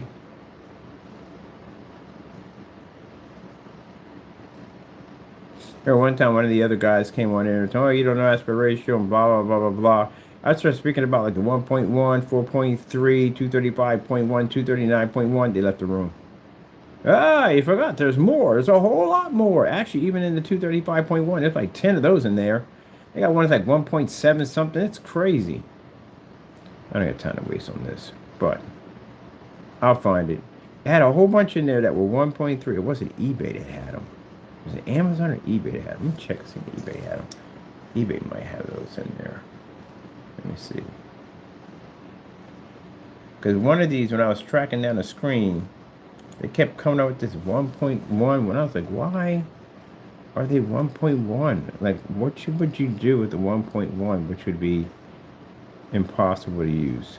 Because there's no setting for 1.1 on your projector at all, period. It is 4.3 and that's it. 1.1.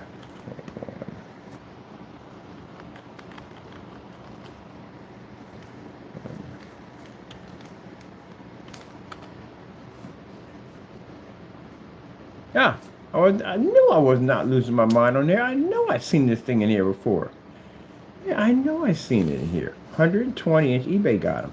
120 inch 1.1 format. I was losing my mind right there. 1.1. So anybody grew up in the era that I grew up in, pretty much most of you should be, because my channel is set for 18th and up. So some of you guys are about my age, you know what 1.1 is. Because when I was coming up, and I'm pretty sure you know it too, who remembers when the person came in to set up the for the movie? It wasn't a VCR. It was a reel-to-reel, 35 millimeter. Came in and set it up. They had little reels inside of the whole freaking tin can containers, and they set it up and get that. The sound was all in sync and everything. And you got the little squiggly lines that came up on the screen.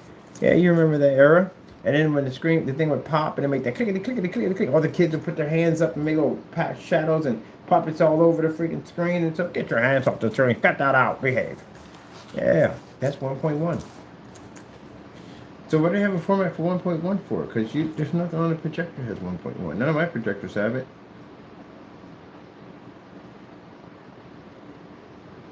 That's just completely useless.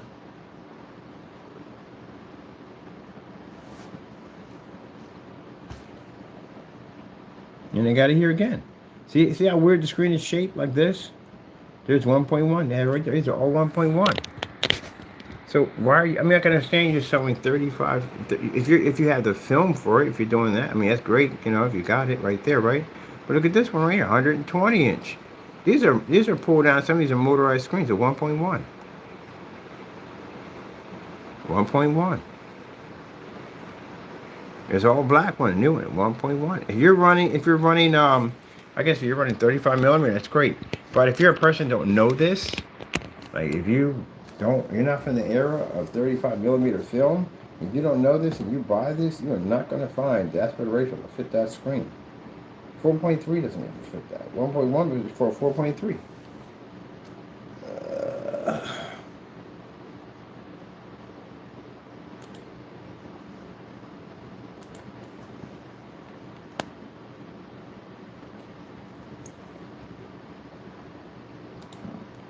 1.1 screen ratio for 35 millimeter film.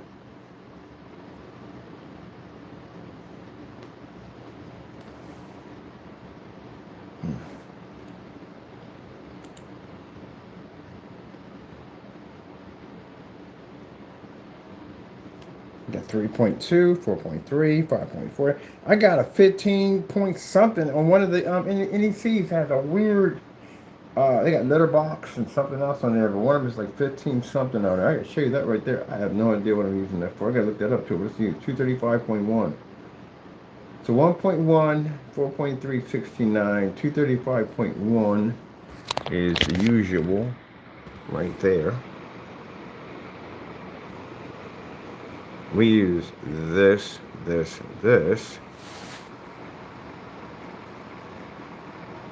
You got 2119, 10, 1610. I've done those 1610, 16.9, 4.3. This is 916. 916 would be fantastic if you're doing portals, like portal screens, but you would have to have a different type of projector for that. There's no projector that's going to run this. You have to do portrait. That's a portrait setup. So that's why I said, when you have people that are in the field, like you want to be in the field at the end of the day, and you want to talk about, you have knowledge in projection screen setups, you don't even know half the aspect ratios and what type of projectors are used to actually get them to work.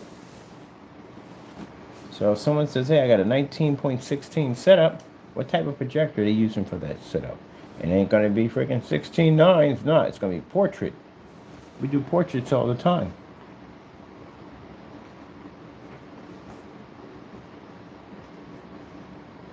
And that's why when you go to the site, you don't see no curved screens, out-curved screens, no form of acoustic screens. Some of them try to do acoustic. They don't know what they're doing with the acoustic screens. Really, seriously, don't know what they're doing. You don't see the portrait, which you're supposed to know portrait, because you're going to run across them, especially in projector mapping applications. You run across those things all the time.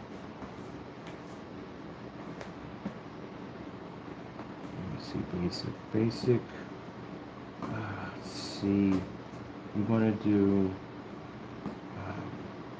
Maybe easy. It'd be easier. Even the Apex. The Apex has them in there, don't they? The Apex has them in there. We have to go from the Apex from there. We didn't do a whatchamacallit on that one? Let me see. Screen won't be in. Screen's gonna be here today. The screen's gonna be here today. Wonderful. I gotta check on something. Look, see when the screen's gonna get. It's being shipped by Amazon, which is good. It's being shipped by Amazon, which is good. Because the inconvenience of Mr. Williams and the other ones, again, explaining all this to the judge again, we had to, how this alter and change your business on how we have to do things, how we set up videos, how things have to be done.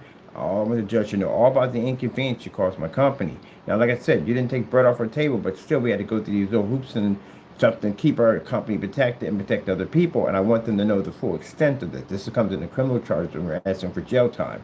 Because again, you had no business doing this to begin with. So we have to have all mail is on hold. All mail is on hold because it's being processed at the United States Postal Service as additional evidence. Because I told the officers that this stuff is being sent to a government building. You're sending it to the post office. So our stuff doesn't come here. It goes to the post office. So if they had shipped that screen to the United States Postal Service, that means I would have to go all the way down there to go pick the screen up, to bring it all the way back up here, and then take it to my friend. Well, actually, bring it up to my friend's house. So I would take it from there to his shop from there. But the inconvenience that I have to go all the way down there to pick up a screen when I can literally have it sent here, I can't do that because you guys have been sending us disgusting mail. So good luck with that whole 20 to 30-year prison sentence because you deserve it. And I'm explaining it to a judge. Hopefully you'll give them more time than that. Give you more to think about.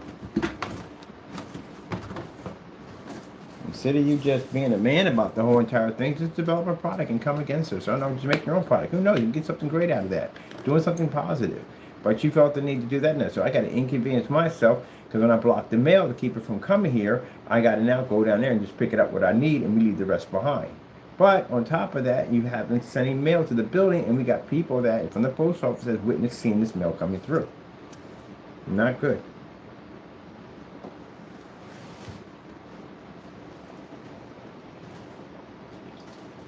This is where the hefty lawsuits come through. You can't inconvenience my company. You're going to have to pay for all that. You're going to pay for my time, everything they had to go through. And then I got diagnosed with that PST, something they gave me at the end of the day when I did the test and all. So that's going to, because of that, that's why the lawsuits went up to $1 million. Because I got a doctor that'll come and say, yeah, they caused him all this stress. They caused him to be on anxiety medication. We have to come in for therapy, stuff like that. They caused all that. That's why the lawsuits are now $1 million and up. Anyone that gets sued now by us, your lawsuit's going to be about $1 million. See, that's why I said don't pay to do that dumb nonsense. And then you get mad. This is the part that's interesting. The part that's interesting is that after the devil gets you in all that type of trouble, then he turns around because he's not done with you yet. He's still working on you. He'll sit there and go, oh, you should be upset that you're getting sued now or you're going to jail for attacking this guy when I told you to do it and you listened. So I want you to go out and do something else to retaliate. And you do something to retaliate, and we gather that information against you, and we give you more time in jail. And then he'll have you do something else to get you more time in jail. You see what this is getting at? The shovel, I told you about the shovel incident? Yeah. Oh, man, you're not digging a hole fast enough. Let me give you a backhoe. Yeah.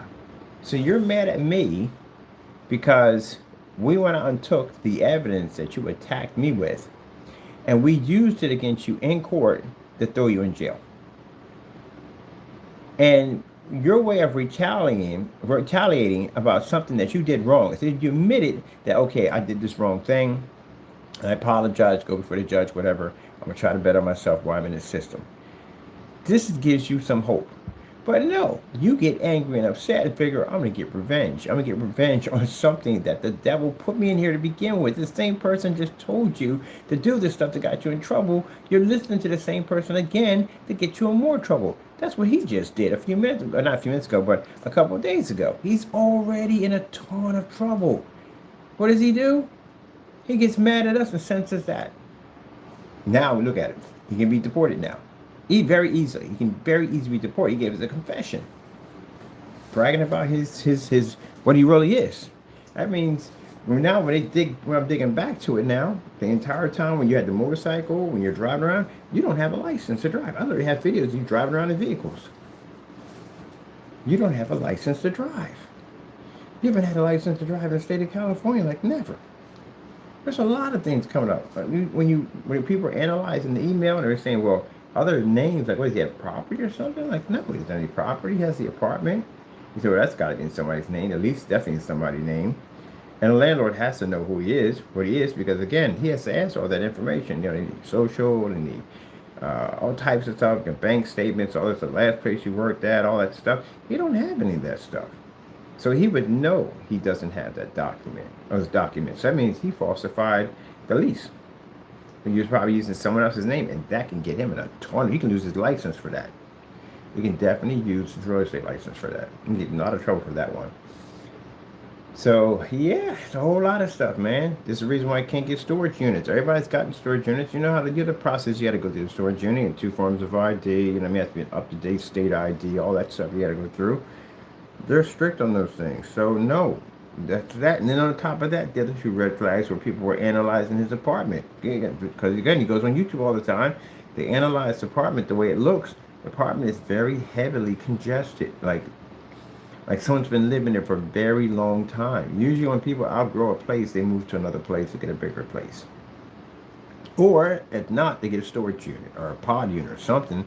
Got to put it someplace. You got a garage, or stick it in there. But we're all known for doing that. We buy, we overaccumulate stuff we don't need. We sell some of it, garage sale. We throw it in storage units. We do this all the time.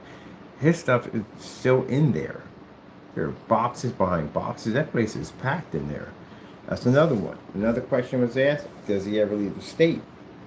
Doesn't leave the state. He hasn't left the state since he's been there. He stays within, he goes on vacation. He stays within the area. I'm in Philly. I went to Florida. I'm on vacation. How else am I going to get there? I can't stay in my own area. I went to Florida. I've been to Texas. I've been to California because I got friends and family out there. I've been over to New York City. I've been out of the state multiple times. At one point, I even went out of the country. So, yeah, you know, he's been in the same place. He hasn't really gone anywhere. It ain't like he don't make any money. He buys expensive projectors and all that stuff he has in there. So he's been doing pretty good for himself. So how come you haven't upgraded to something bigger or better?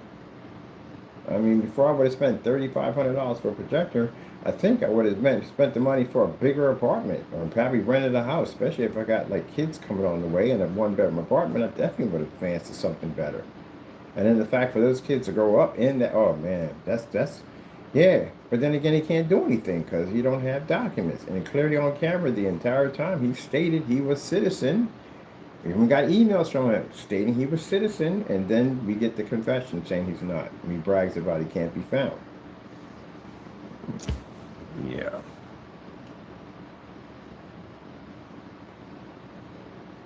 Nobody in the U.S. would ever make that statement, I can't be found, because you know what's going to happen. They're going to find you. Within the United States, they'll find you in all 50 states with no problem. But most people can sit there and say, if you live in another country, good luck trying to find me. I'm not even from here. I'm just going to go back to my own country. Good luck trying to track me down. There you go. Which, that doesn't work either, because chances are they work with local law enforcement over there, and even though it's out of their jurisdiction, they can still get clearance to come and get you. So it usually doesn't work, but some places it does.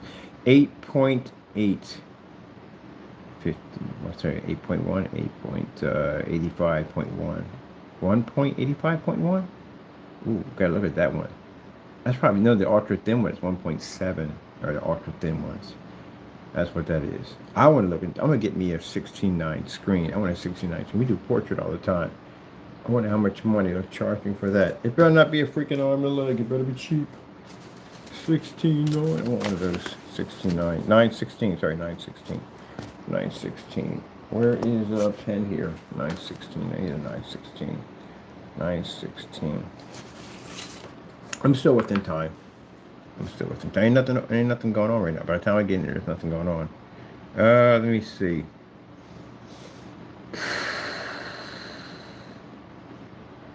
Do we have anything in anyone? It's all long specifications you got to do. I'd rather just pull one up that's already done and we can put in what we need to put in there. Let me go to my documents. My documents definitely have stuff in there for that. Let me see, documents.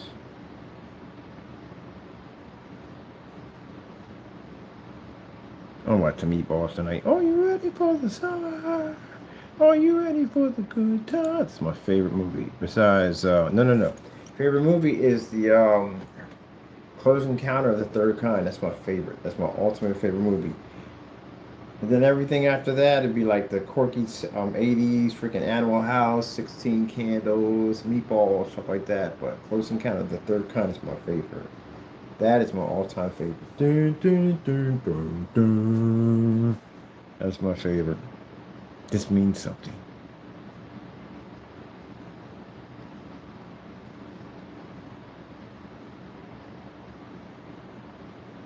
Well, I thought he was going crazy.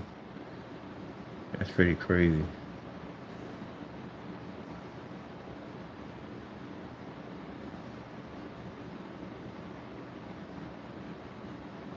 Yes, Steven Spielberg, well, I tell you, They made some incredible movies, man.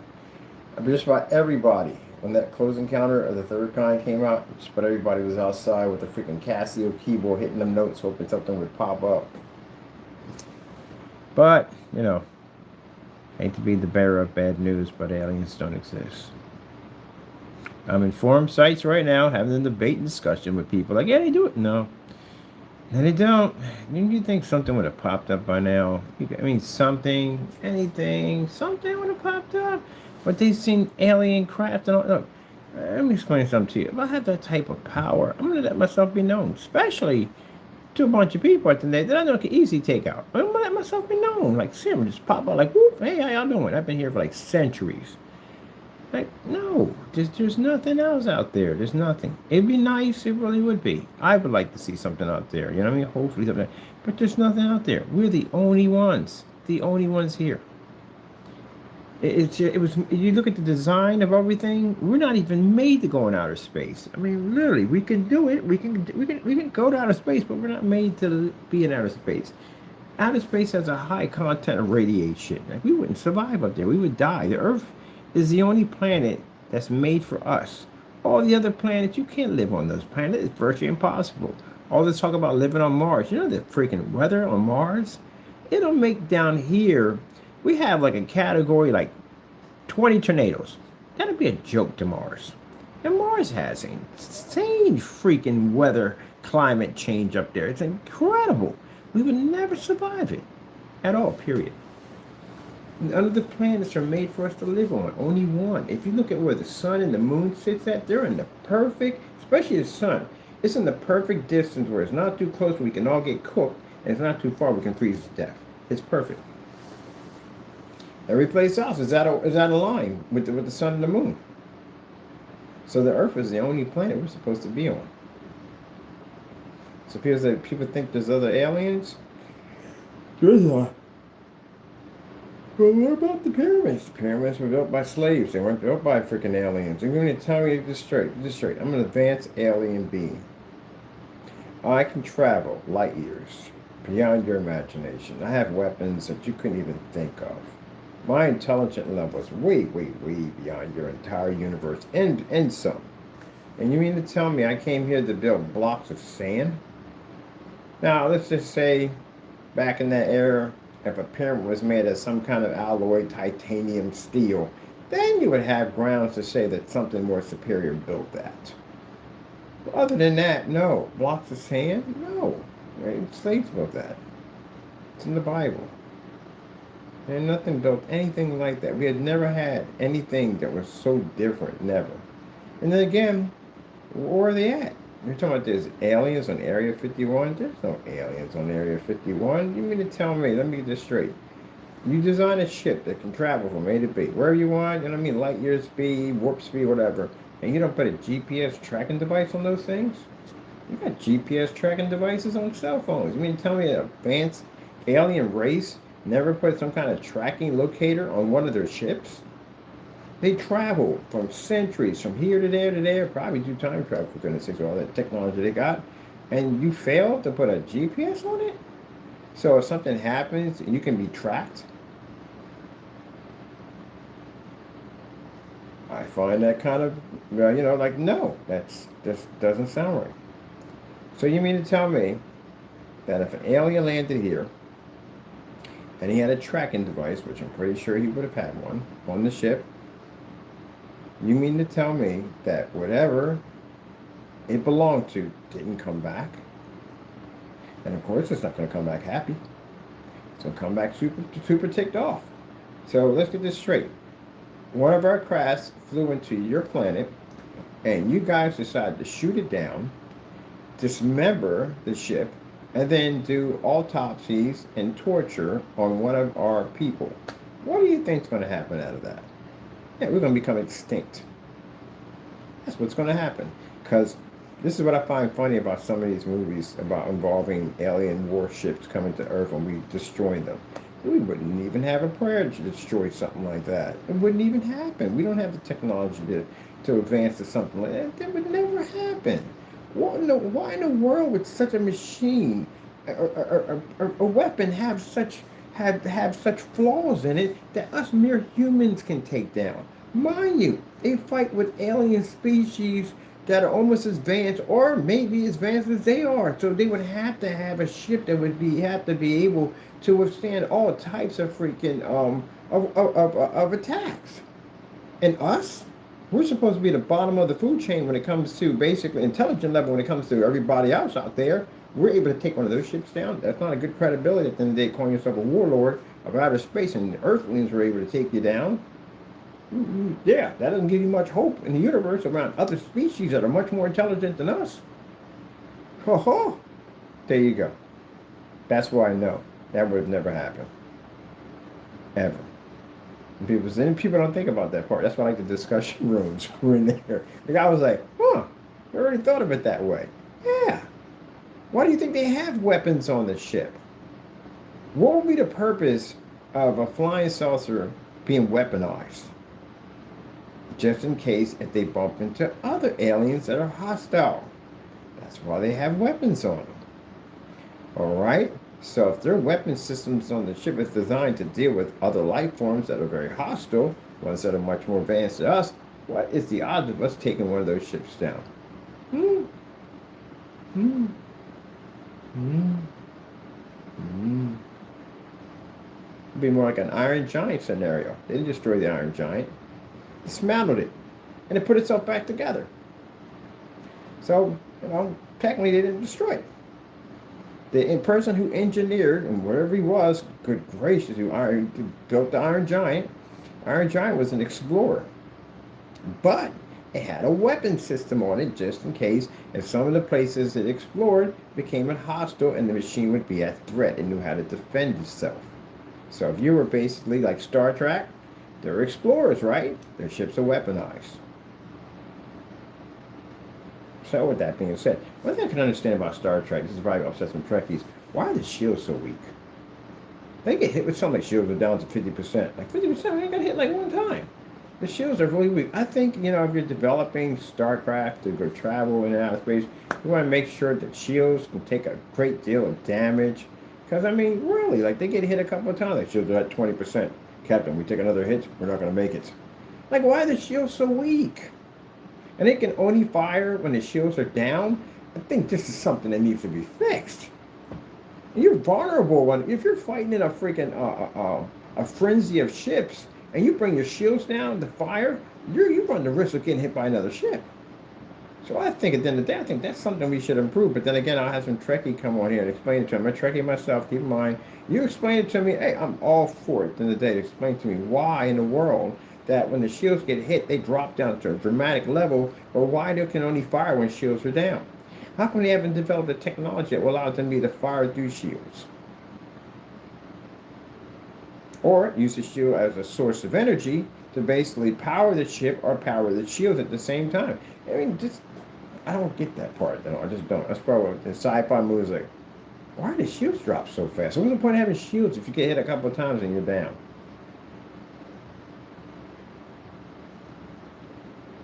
Don't get me wrong. The ship can take a ton of damage. It can take a ton of damage and still survive. But, gee whiz, you hit any part of that ship, you'll kill a lot of people. Bridge is completely uncontrollable. Disconnect the saucer and it takes off. Yeah, when the saucer comes off, the ship is much faster, much quicker, much more deadly. But that's the whole thing, the ring that spins on shoots them protons, torpedoes, and all that stuff. Yeah, but yeah. I just find that interesting today. I like Q. Q was freaking amazing. Q was amazing. It's interesting. He found them entertaining at the end of the day. I remember he gave, was it Data? He made Data laugh. Yeah, that was pretty good. I watched all of them, man. I was a big fan. But Star Trek was my shot when it came out. Captain Kirk and the two-hand pin slap. He was known for that. But yeah, I just think about you get hit one time and the shield. They didn't even have cloaking. The Klingons had cloaking devices. How come we don't have cloaking devices? Wait a minute, they got cloaking? That's not cool. These suckers they were bold too. They would just pop up right from whole bunch of them just come out of nowhere like, so what's up? Klingons were freaking funny as on the what. But anyway, yeah, I'm in a debate group for this. I listen to everybody's opinion, but aliens don't exist. God didn't say anything about aliens. People get the Bible and they read it wrong. And they go, oh, it says aliens. No. Not talking about aliens from outer space, talking about aliens as another person from another country. That's what that refers to, not as actual aliens. I think we would have seen something by now. I really do. We would have seen something now. And if there is an alien in 51, I think something would have came back for it by now. We definitely would have been at war with something else by now. So yeah. Now I was talking to the guy. I said, "What do you mean to tell me? You got all these weapons. You know, you got the most advanced technology, and we forget to put a GPS on our ships. We can't track and locate our ships. That doesn't make any sense." Yeah, that's impossible. Then people talk about those reports where the army said they saw things flying around. Man, that could be basically at the end of the day, it could be anything, man. It could be anything that we have at the end of the day. That's the same thing if you take freaking the Blackbird. The Blackbird. You take the Blackbird and you fly that thing to 1950. How many people are going to mistake that for UFO? Most of the stuff you see by accident out there flying around in the desert is basically up some kind of advanced airplane or helicopter that's in secret that no one knows about, but they're flying around up there. They got to test it somewhere. Where else going to test a helicopter at? They test in the area you're not supposed to be at. Area 51 is a fantastic place to test stuff at because you're not supposed to be there. It's the only place that civilians can be shot on sight. They can test anything they want over there. You wouldn't even know it. They have a gate that gates off that whole section. So from Area 51 and whatever on down there is theirs. You can't go near that. And they can test whatever they want up there. Even planes can't even fly in that section. So, yeah, probably some kind of new warship or something, some airplane or helicopter. They're testing out. That's all. Pretty much. That's it. So, if these spacecrafts did exist at the end of the day, why didn't they just pop up in the city? Why are they popping up in cornfields somewhere, putting out little symbols all over, but you found out that was fake too? They don't exist. There's no other aliens out here but us. They would have popped up by now. Come on, man. How long have we been? How long have humans been on the earth? How long? Nothing's popped up at all, period. Is this anything in the Bible about alien space? No, it says nothing at all, period, about it. It's a God made man in the image of himself.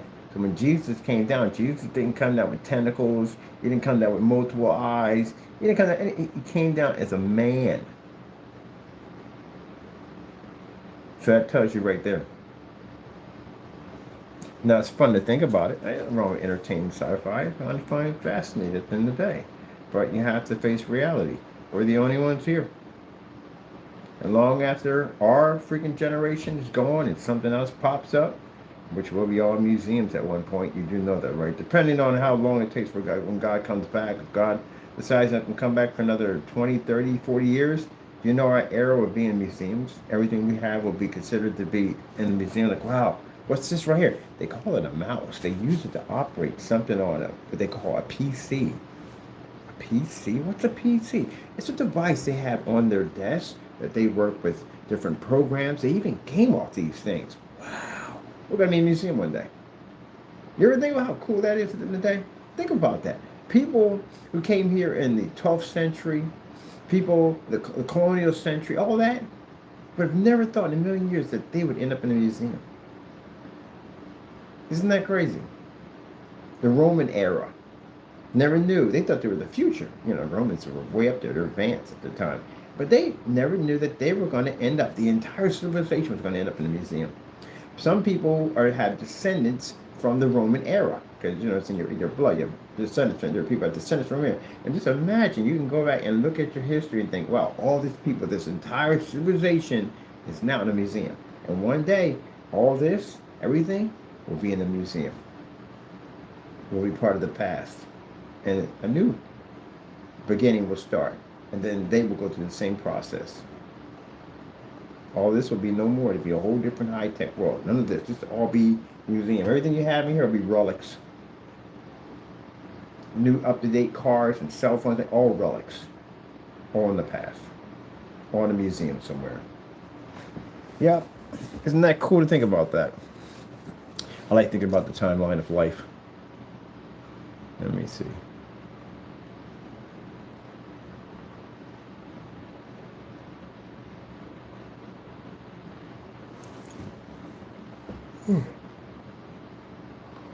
I thought about, like, if you were born in the right era between here and now, everything you have would be worth money.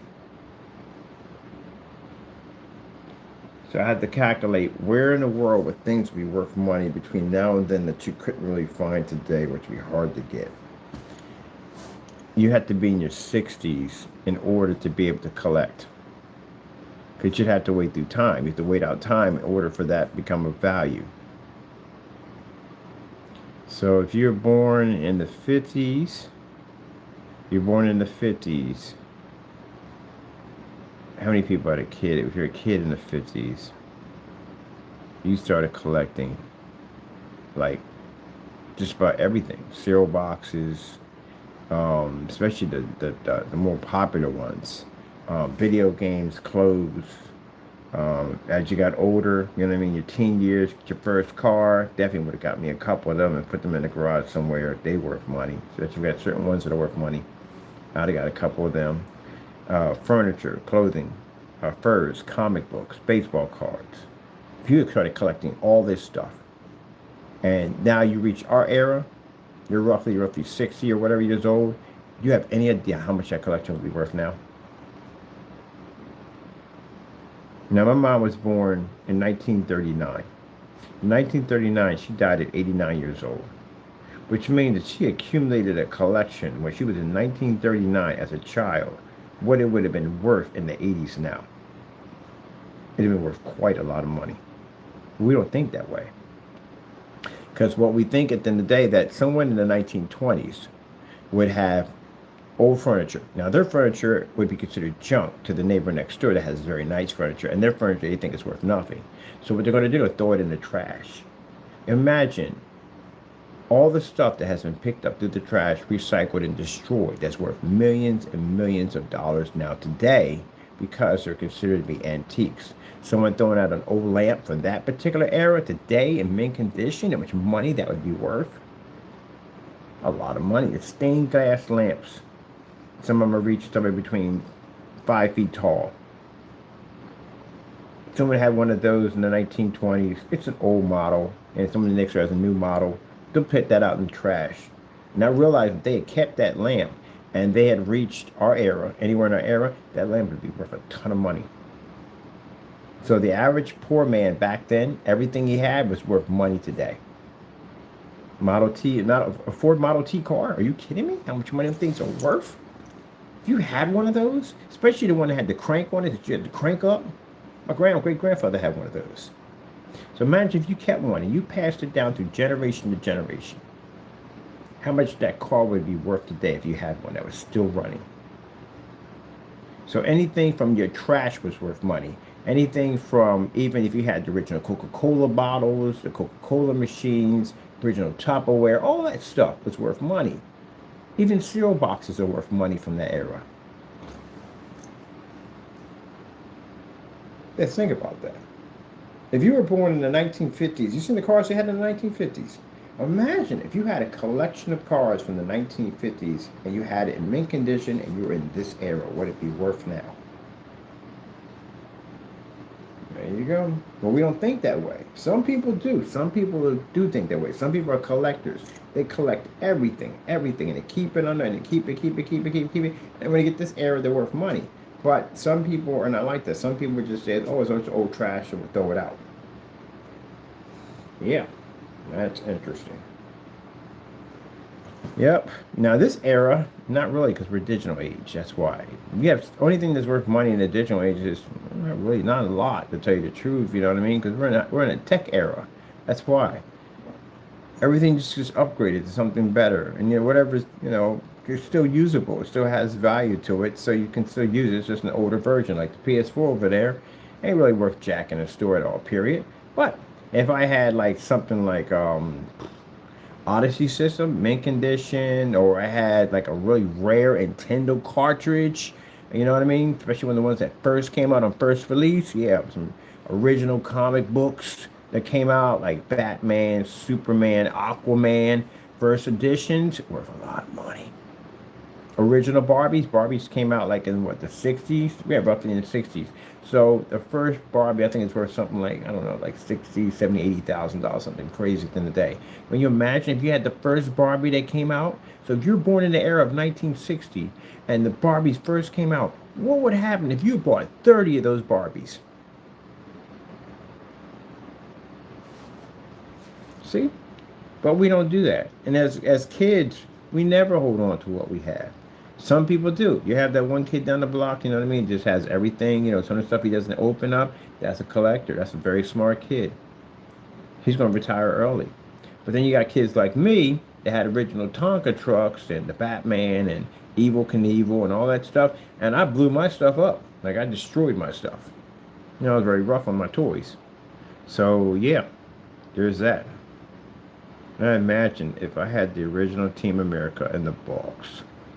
Or if my mother was a collector. Well, mom was a collector. She's an antique collector. But in toys and stuff, just toys. But if she wasn't that person, she probably could have bought two of those. Two of those. Let me get one. Get me one. I can see. But I would wreck both of them because I was a destructive kid. The original G.I. Joes. All of them. But I got them anyway. I got them in my collection.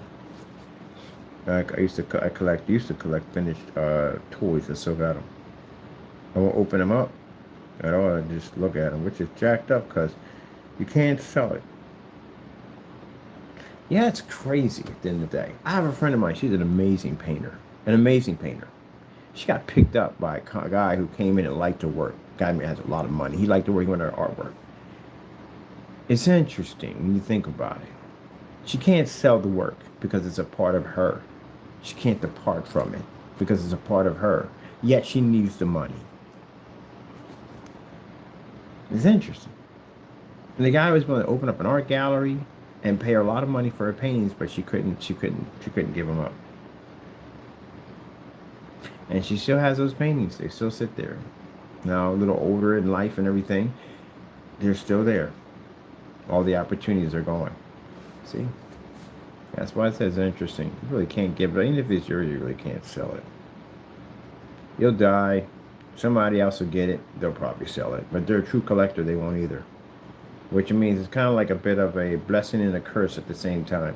It's a blessing because you have it. It's a curse. You can never profit off of it. So the next person will get it, and then they'll be stuck with it. Till it gets to that one person goes, hey, I'm selling this. There you go. Because he realized you can't take it with you, so he's going to sell it. Like my collection that sits there and collects dust. That's in my will that when I die, I'm giving it to one of the nephews. I think the nephews. One of my sister's kids. He's a collector. He'll respect it. So he's going to get the whole shebang, everything. I got 2 warehouses full of stuff at the end of the day. He's going to get all of it. I ain't taking it with me. Where is it going? All right, let me see. Where you got document. Is it documents? We did. It's not downloads. It's documents. Give me a document. No, not there. No, let's go to documents. It has to be there somewhere. For screen support. 4-screen projector screen support. Oh, there's a document for asking Crow to send us black paint. Never did send it. Never got that. Business list. This is all Crow documents. That's all Crow. Cat sticking his tongue out. Can't believe I got that picture. We don't have anything in here for the documents for nothing. Wait. What's it about to say? Mother fish sticks.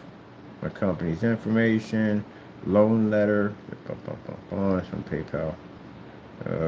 Loan letter.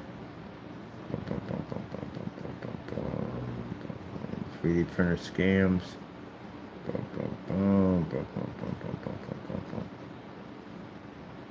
Penalties for filing a false claim and shipping. We already have that in our working column. Let's see. Penalties for the same thing right there. Policy for false chargebacks. These are all these policies we had to write. Let me see. Proof of statement agreement. Oh, yes. This is you, isn't it? This is proof of statement agreement. Proof of statement agreement. Is that one of them?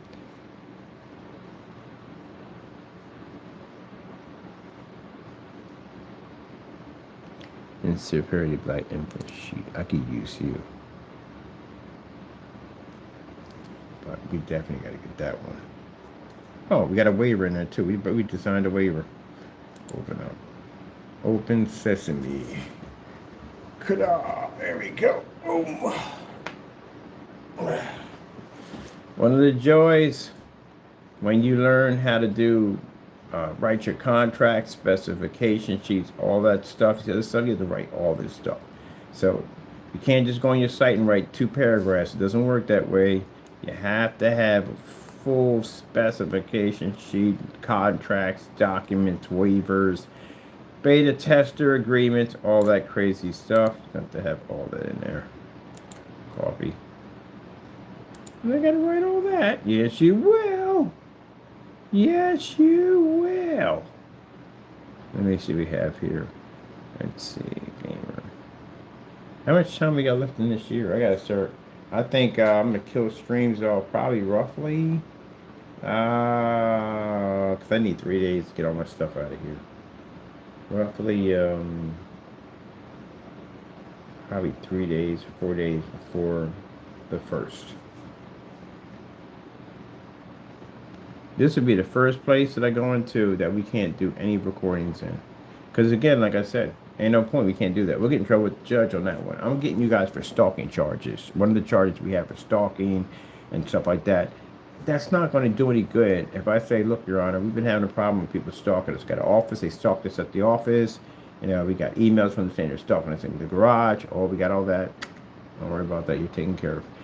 And we got a new place, but we put the information on YouTube. Yeah, that's not going to help my case against you. So, no, we're not. I learned my lesson. No, we're not doing that. So, nope. And you can sit on your channel and go, oh, we don't care. We don't care about your opinion at the end of the day. If you want to sit there and say, hey, he don't have, I don't care. What you got to worry about, what's sitting on your channel watching you. That's what you're going to have to worry about. What's documenting you, waiting for you to say something stupid so I can drag you into court. That's what you're going to have to worry about. Because they're not going to comment back to you. They're going to pop up there. They have regular accounts. You would never see them when they're coming. But they're going to be my people at the end of the day. So that's what you need to worry about. Be careful what you say out of your mouth about my company.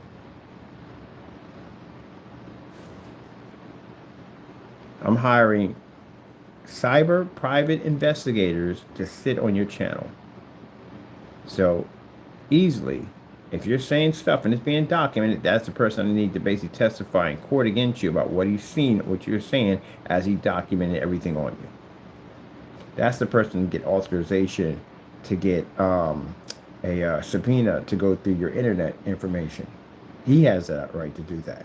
That's why we're going to have them sitting on your account, monitoring you. So they're hunting for videos, anything. They can find someplace they can perch at and sit there and just watch you and document you. Best way to do it. Let me see. Playback. Where's that proof of standing penalties for following up down there?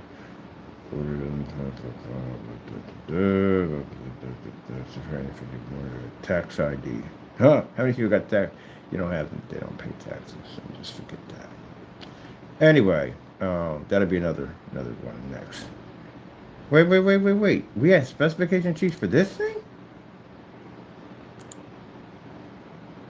Oh, we did have a specification sheet for this one. I'll take this one instead. This is more up to date.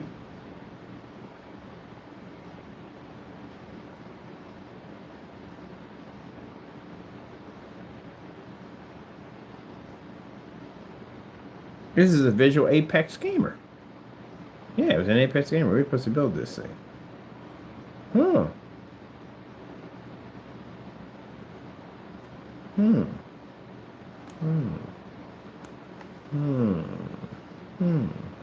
then you got people sitting there with like three paragraphs on their info sheet talking about has good color balance, looks good, works great with 4K. Yeah, literally is supposed to have all this on here. You have to know your product. Oh, I can use this for the whatchamacallit, for the wallpaper. This literally is a wallpaper surface. So for that part we can't put in there, but the rest of it we can put in there. All right, we got specification sheets right now for both of them. Yeah. Let me see. Okay, did you get this one? Because I just want to go look at that other thing and see if we can convert a contract out of that. 'Cause I'm pretty sure we can. I really don't feel like doing the whole contract by scratch. Let me see. It's a waiver of service. Bum bum bum bum bum bum bum bum bum bum bum bum. Where you at? Website information and gaming paint information. Oh, we did have a couple of these things on here. All right. Where you at? I just saw you on here.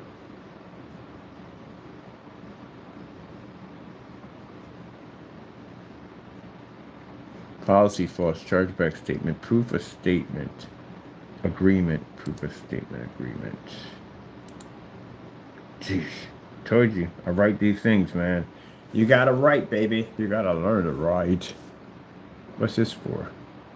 Bum, bum, bum, bum. Oh, this is a statement we sent to Crow. Well, I know he read to this, boy. Yeah, it's a statement we've sent to him. He didn't follow this form out at all, period. Oh. Ooh, what was it requesting for? It's a $2 million lawsuit. Oh, we gonna get. Well, you won't be here. But this is before we didn't find out he wasn't documented. We thought it was documented. We sent him this. Now we know now. Excuse me. This is where he changed his YouTube channel to Crow BH76. BH76 YouTube channel. What was this for? Statement agreement has been issued. Yep, so.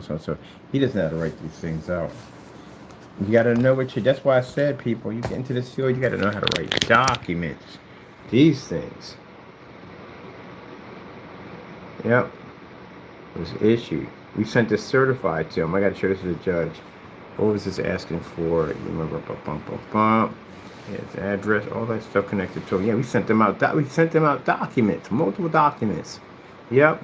Let's see. Projector screen paint product is nothing more than a scam about his product. We're challenging his company in court. So we sent them out documents. He ignored every single one of them. Every single one of those documents. Well, tell you the truth, honestly, I really don't care about this. You know why? Because what I had there in the email you just sent me, yeah, it's going in a different direction now. I mean, he ain't gonna show up for court, which we know that. So that's the one we're saying yes, he ain't gonna be there. So he gonna lose 12K. Whether he here or not, we're gonna take it out of him either way. Don't make a difference. So that's that. But other than this, man, it's not even important because what's the point? What's the point of filing criminal? He's not gonna be here. But that lawsuit, yeah, it's gonna come out of you whether you're here or not. It's still gonna come out of you. It's a judgment. And if I say, Your Honor, say, what happened to him? He got deported. I said, well, okay, so it's still going to stand. It's a lawsuit. It's going to go through. You still got stuff here, right? All right, then they're just going to come and take whatever they can take out of your apartment. That's all. Your wife is going to be here. Pretty sure your kids are dead. Kids were born here, so they're definitely going to be here. They're just going to come and take it.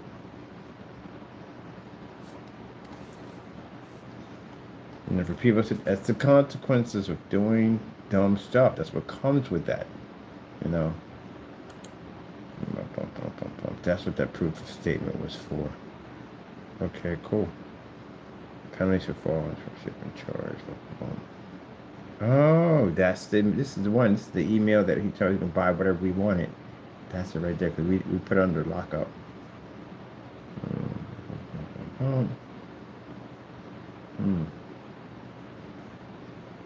Phoenix projection screen.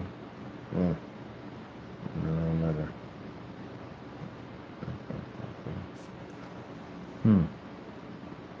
Shipping information for ship out paint.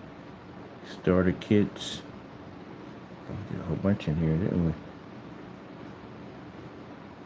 Alright, cool. I got what I needed. I can go through that. That's going to be a bit of a process. I'm pretty sure I'm going to be over 8,000 in this one.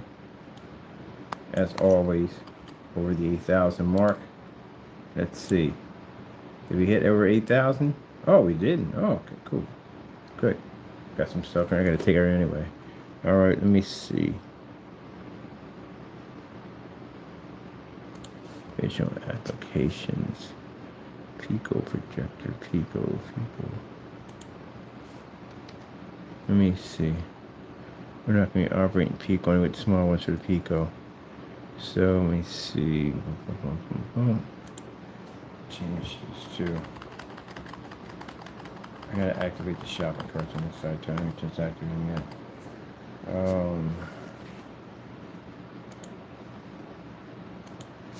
ILEG Legendary Limited Edition Black.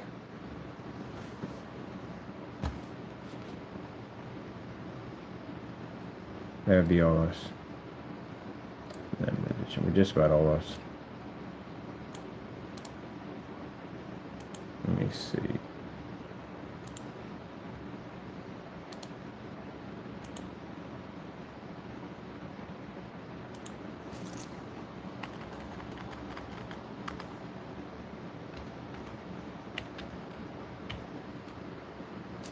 We measured from the screen at 110 inches, and if we use a short throw VSonic, which I bought another one from the fellow, I have to be 3 feet and 10 inches from the screen to pick up. That is going to be fantastic. We're literally going to be on top of that thing. That's going to be easy. That's the less cable run I got to run through. Since he's running the Fire Stick, I think they do have a USB unit in the back. Let me bring them. I got one here. Check. I got a USB unit in the back of it. All right, so USB unit in the back of it. That means I have to run the cable run. It's gonna be short because it's really not gonna be that far out because it's 3 feet 10 inches from the screen. Ugh.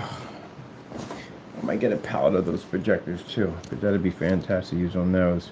Legendary Limited Edition Black. Let's see. It's not a panel. Right here. This is not the gain, alright? So the gain is ILEG.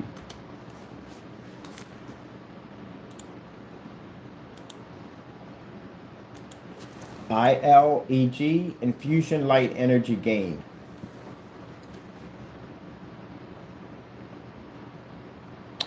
That would be us.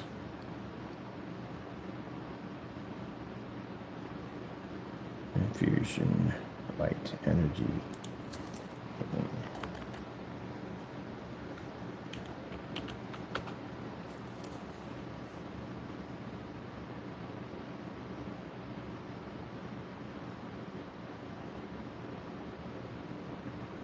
This will be us.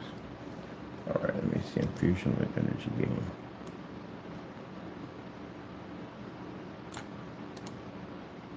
Abbreviation.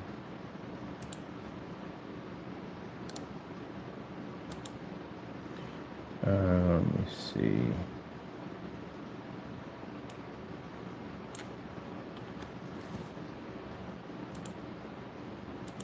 Please note that the projection screen is front projection only. Google, how come you never start off the sentence with a capital? And you ain't gotta check Google, but Google be putting in their own stuff. Like, don't you mean? No, we don't mean that.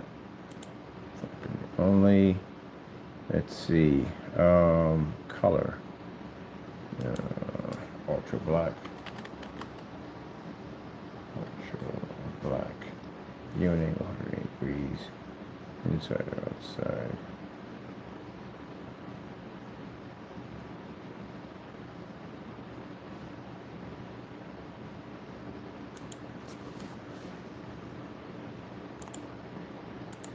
Please note that projection screens can be taken outside but are not fully weatherproof due to the fact that they're motorized or manual. I wonder how much of that did it just process? Probably none of this wants to do. What did it just say? What did it just say? Check what it just said. You know what it just said. Let's see. Motorized or manual projection screens can be taken outside. You have to break it down slowly for her. This is very important because people put up there and say they have motorized projection screens, but you don't put up there if they are fully weatherproof. Because some people will leave a screen like that outside. It becomes stationary. And if you don't have that out there, and then what happens is if that screen gets wet or something happens, you're responsible for the damage of that screen because you forgot to put that specification in there. Let me see.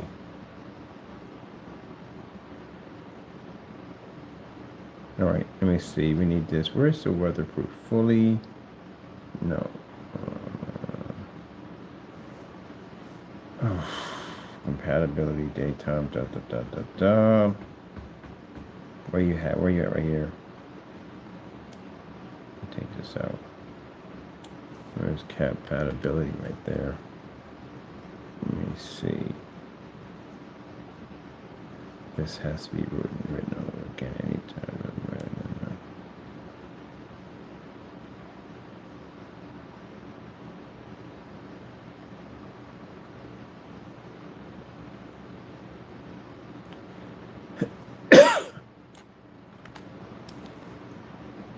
Right, let me see. Outside. Outside. Inside. Let's see. Outside. Minimum limits outside. Let's see. If you're running it from 6 p.m. to 6 p.m. and up, you're going to be roughly at 6 p.m. and up. That's not inside, that's outside.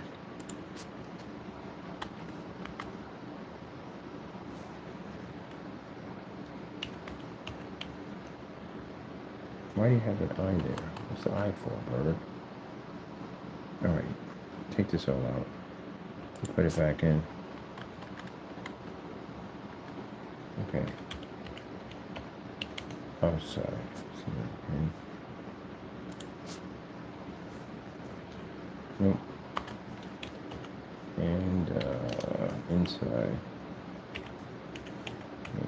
Inside.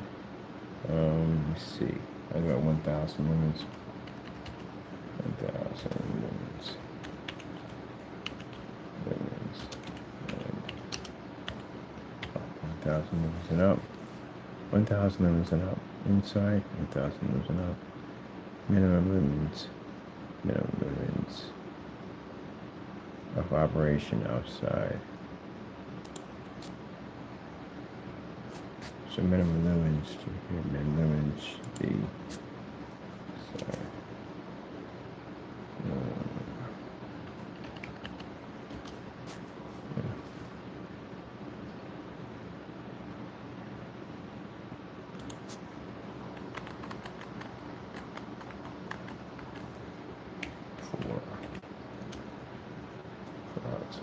For outside. Let's see. Hours of time. Hours of time. Okay. That doesn't need to be there. Over there. No. Matter of fact, this don't need to be there. Take this out. This up. Let's see. Surface. Surface category. Surface. Should be.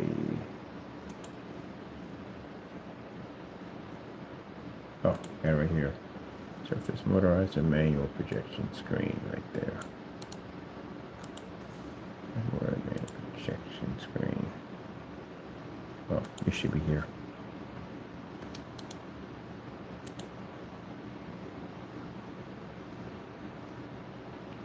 Fully weatherproof.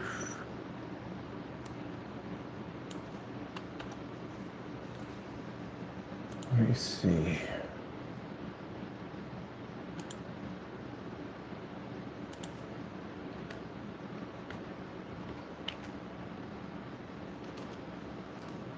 Wait, motorized? Motorized. All right.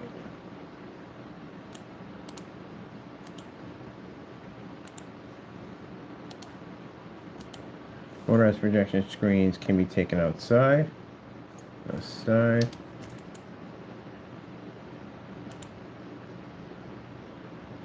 Take it outside.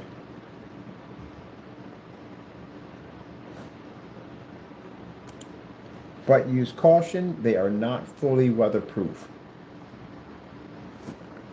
use caution. They are not fully weatherproof. Okay, that clears it up. So yeah, if you're selling a motorized projection screen that's already, the formula may be weatherproof, the screen itself may not be. Period. Let's see.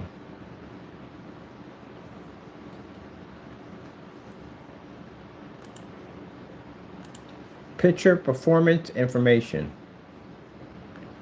Picture performance information. Give me a cap on that, please.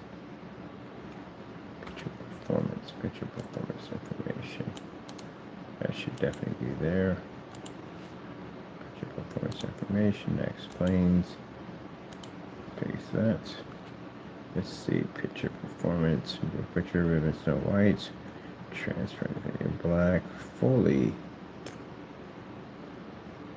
ultra sure compatible. No. Fully.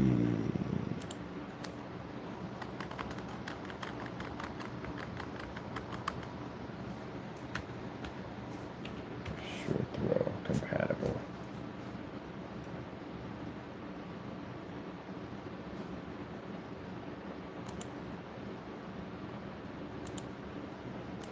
Projector resolution compatibility. Can we finish, please? Projector resolution compatibility. Jeez. I'm cutting you off like, oh, I think you know it. No. It's like one of the people who basically raised your hand too soon and they say something like, no, you're wrong. You're definitely wrong.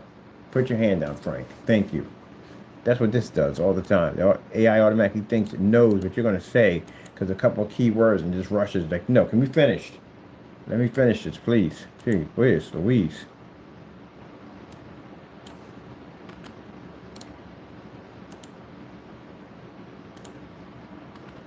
Nope, that ain't gonna go there. Go back there.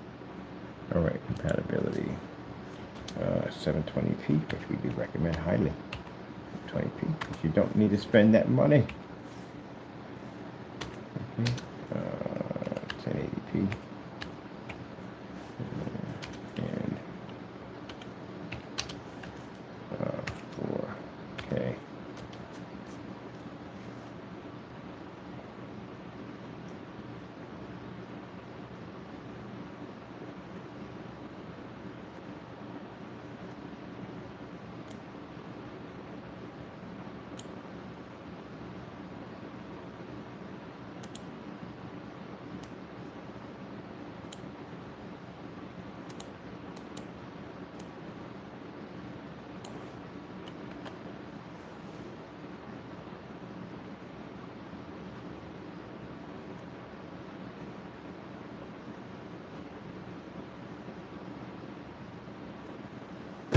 Really? I'm going to put that camera. I write too much.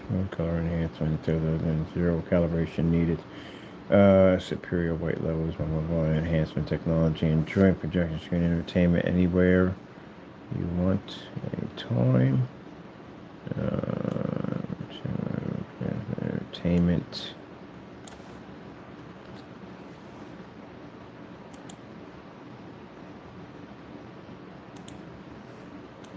Fully lit environment, whether it be commercial or residential. Environment, whether it be commercial, residential. There.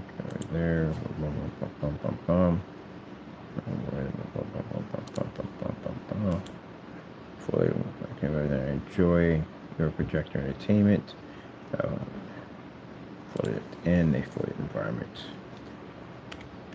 In a fully lit environment, whether it be for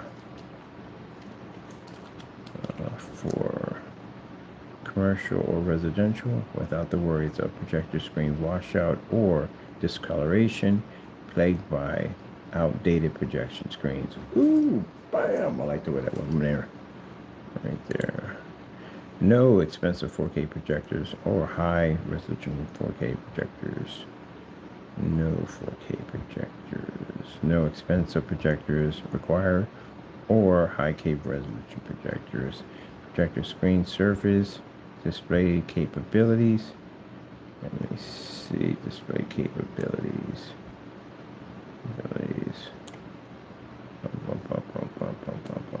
That won't be there. Up, going too far up. Display visibilities. Projector screen, no expensive projector. Projector surface capabilities. No. Doesn't have that. That's for an AdTech screen. Fully portable. That'll be the portable screens we'll be doing next. The portable ones, not yet. Those are not going to be added yet. That's not needed. That's it. That's it right there. Let's see, no, on the outside. Let's see.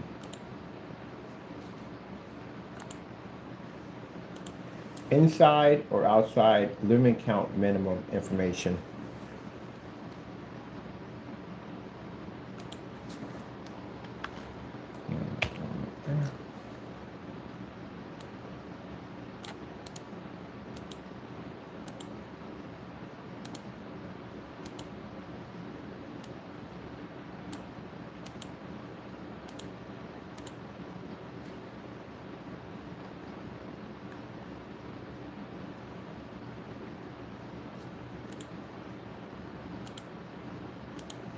Summary information.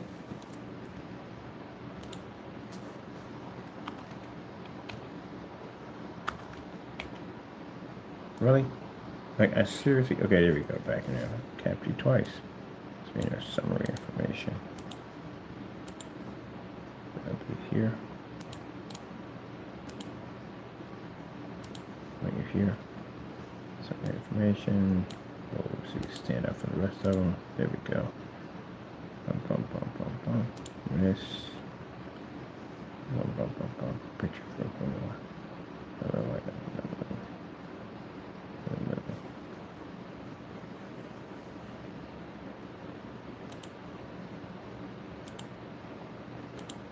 basic screen performance information.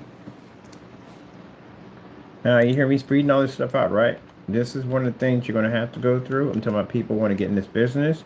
It's not as easy as going around mixing a bunch of paints together with a high power projector and dark environment. This part you're going to have to know. This is how you know your product.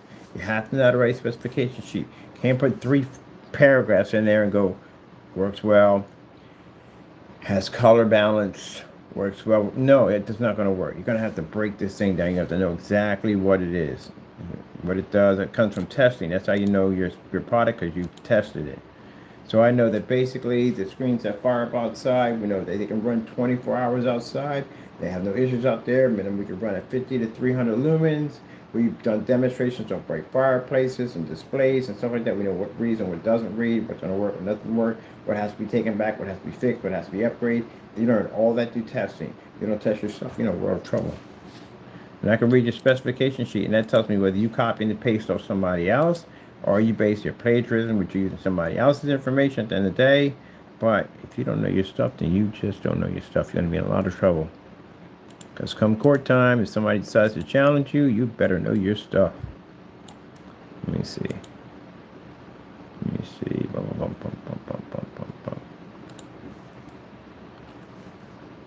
Let me see more other than, let's see, category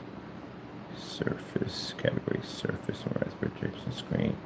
Category surface could be here, up here, and this right here would be for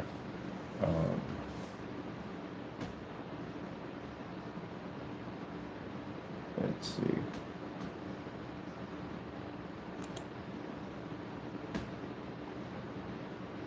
Product outdoor compatibility. Product outdoor compatibility information. Wait a minute, I gotta write all that? Dang, the half of it. Wait till you start getting into contracts. Especially when you start doing global territorial contracts. That's another thing you're gonna have to know. You're gonna have to know how customs works, all that stuff. In and outside of shipping, all that stuff. How you work with freight, drop shipping. It's just crazy stuff. You have to know all this stuff. So if you're working with a company does drop shipping, you're gonna have to know this stuff at the end of the day. What you do is sit there and hang up the phone and go, duh, duh. You have to know this stuff. You think you're gonna splash some paint around in a can, throw it on a freaking label, and just put it up on the internet and go, oh, it works. No, it don't work that way. No, because you'll bump into somebody like me. That's why I basically make sure my stuff works, because in fear that I will bump into somebody like me. If I bump into your company and you don't have that type of information, you challenged us, you're in a world of trouble. We'll dig through your company. We'll find all kinds of information, what you can do, what you can't do, the specification sheets are phony, all that stuff. And then we buy your stuff and you give us back our money. That's a nail in a coffin for you. Because I just showed at the end of the day you couldn't back your product up. Especially if you give us back our money. I don't understand that part. We got people out there who have literally given us back money, and yet they still talking nonsense about how good their products are. We've forgotten, have we? Have we forgotten? I can literally make a book. I can literally make a book out of the canceled receipts. We have that many of them. Let me see. Ultra black. Wouldn't that be the same thing as product and outdoor compatibility information? What you have here. Please note projection screens are. Please note that projection screens, not is front. Jeez, is front. Is front, like the other guy right now. Is front, R. Like, for instance, like people said, the English language is complicated. I can see why. It does have some like R. R, it can spell A-R-E, or it can spell O-U-R. O-U-R is ours, belongs to me. Or R is like, you are going there, you are going here. It doesn't have anything to do with possession. Some people get that mixed up. That just happens because, again, we mess up on our own. That's why we have proofreaders, because literally saw and saw can be two different things, even though it's spelled the same thing. I saw a truck, I saw something in half. Depends on how you word it. But then again, you people in different countries, y'all got stuff too that's crazy too, because you got like one little punctuation mark somewhere, boom, it can mean something completely different. Like, really? Like, yeah, just from that. I'm like, oh, that's just too much. All right, it's the same thing. We get overwhelmed with your language. Well, I try to learn the alphabet, the vowel system in Korean. Oh my goodness, why? Why? How do you know this? See, now y'all think, when I talk to people with different languages and stuff, I said, man, y'all stuff is crazy. Like, no, y'all stuff is crazy. It said the English language is the hardest to learn because so many words can be so many things. I don't know about that for me. But then again, I speak it, so it's easy for me at the end of the day. But y'all language is crazy. There's no way in the world. Japan, y'all draw, how y'all draw everything? Oh, no, that's just, no, I couldn't do that, man. I'm pretty sure I could, but wow. I got much respect. Y'all languages are crazy. There's no way in the world. I listen to my Spanish friends talk all day long. I'd be sitting there listening to them. But every once in a while, I'll pick up a word. It's like a dog sitting in a room. He's just sitting with his ears down. Every so once in a while, you hear something, boop, his ears will go up. That'll be me like, huh, okay, I know that word. I know leche. Leche is milk, right? Who got milk? Who got milk? Who got leche? Because you learn one word and you think you Spanish for life. Like, oh my goodness. I just learned how to say leche in Spanish. All day long, like, leche. To them, all they hear is milk. Like, really? You want some milk? You hungry? Want some milk and some drink? I learned all that stuff from basically going out to eat, sokocho, which I haven't had yet. I'm going to get it on my bucket list from sokocho. Yeah. But y'all think, and at the end of the day, y'all think our language is hard. I don't see. I don't know. I just don't see it. The fact that I had a friend of mine that learned English from watching TV. I've been watching Japanese animation for God knows how long. I haven't even picked up anything from Japan. Probably a little stuff here and there, but not enough as much as he knows in the day. Like, you learn how to learn English from watching TV? Well, what the freak was going on with the whole Japanese animation era for me? Because I didn't pick up hardly anything. Now, I can understand pretty much if I'm watching the movie, which anybody can read, I don't know, subtitles, and I just like to watch it. I can understand by just emotion. But other than that, man, yeah, they said the English is supposed to be the hardest. So that's why I kind of, when I asked him at the day, I said, how do I sound when I'm talking? He said, it sounds like a bunch of mumbo jumbo. They're just like, oh. I said, it's funny because that's how it sounds when I hear you talking. It doesn't sound like mumble jumble, but it doesn't sound like. I only can make out certain few words when it comes out. But I got family members. I got a sister who speaks fluent Spanish, and she speaks at like high level, fast, because they start speeding up.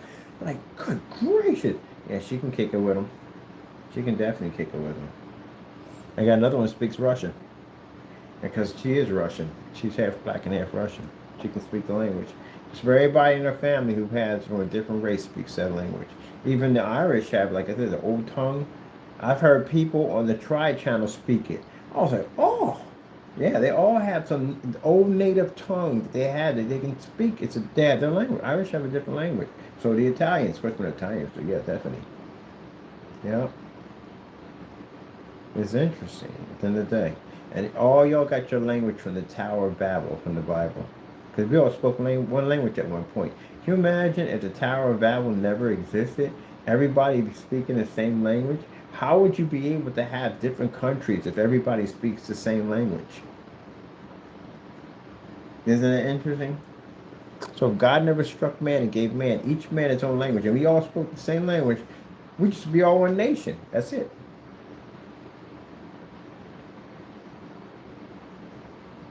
It's kind of a good thing he did it, because at the end of the day, man, I like meeting different people from different countries and stuff, different languages. The first thing I ask them today is like, what y'all have for breakfast? What you eat for lunch? What you have for dinner? What's dessert like? What do y'all have a dessert like? What's the best dessert you can get? What y'all drink? I just ask them all kinds of questions, like all day long, like, what's y'all favorite sodas, teas? I want to know all that stuff.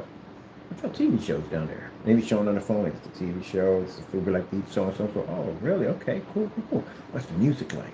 Like, I ask all those questions. Somebody's curious, but thank God I come from a family that's multi-racial mixed. We got everything, just about everything in there.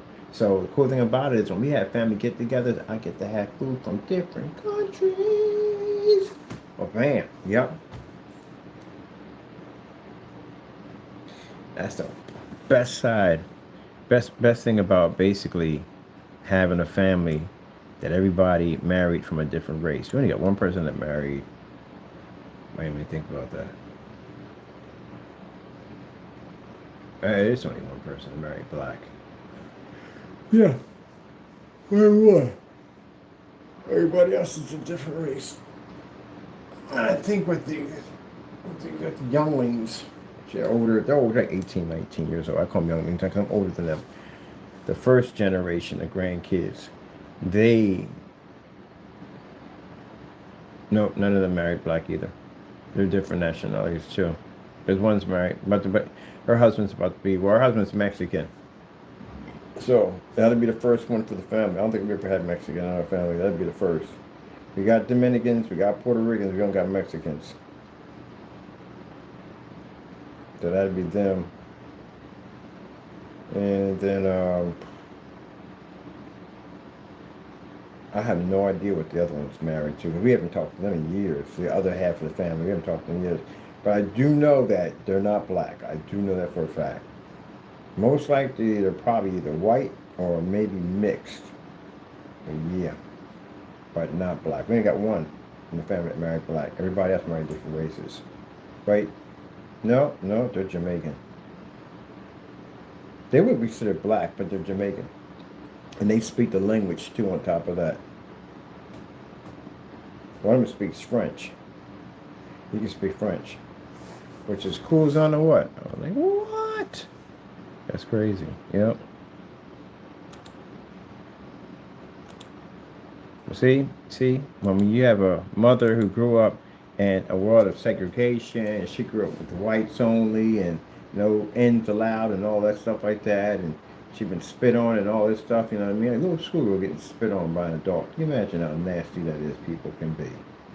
And she went through all that, and she never, ever once in her entire life hated any race. She never hated anybody, ever. True blue Christian. She was raised Christian, from a Christian family. She didn't believe in that. She believed that everybody was equal. Yep. I mean, on my other half, they had white on that side. They married Caucasian. She never looked at them and said, oh, I don't want you in my house because you're this, that, and the other, blah, blah, blah, blah, blah. No, they call her mom. At the end of the day, that's her mom. Yep. She don't see color. She don't even like it when you see color. You don't describe, when you come here and describe, this is my friend, this is my family, this is my brother. You don't say this is my Caucasian friend or my white friend or my black. She hated labels by color. She couldn't stand it. You know, she said, nope, that's your friend, that's your brother, that's your family. Don't come in here and say that's my white friends. I said my white brothers. And well, it's my white brothers. You know how I feel about that word in the day. What are they? They're my brothers. All right, leave it at that. Nice to meet y'all. How y'all doing? You hungry? Always feeding somebody. You hungry? I said, my mom gonna feed you when you come in.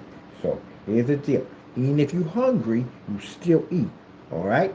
All right. Yep, she feeds you. That's one thing I learned about Dominicans at the end of the day. Man, good gracious, Dominicans will feed you. They mommy, no joke. They will feed you, feed you, feed you. And you be like, oh, I had to tell them, like, look, I was in training. I was not trying to get too big. And boy, like, come on, you gotta eat. The food is amazing. The food is amazing.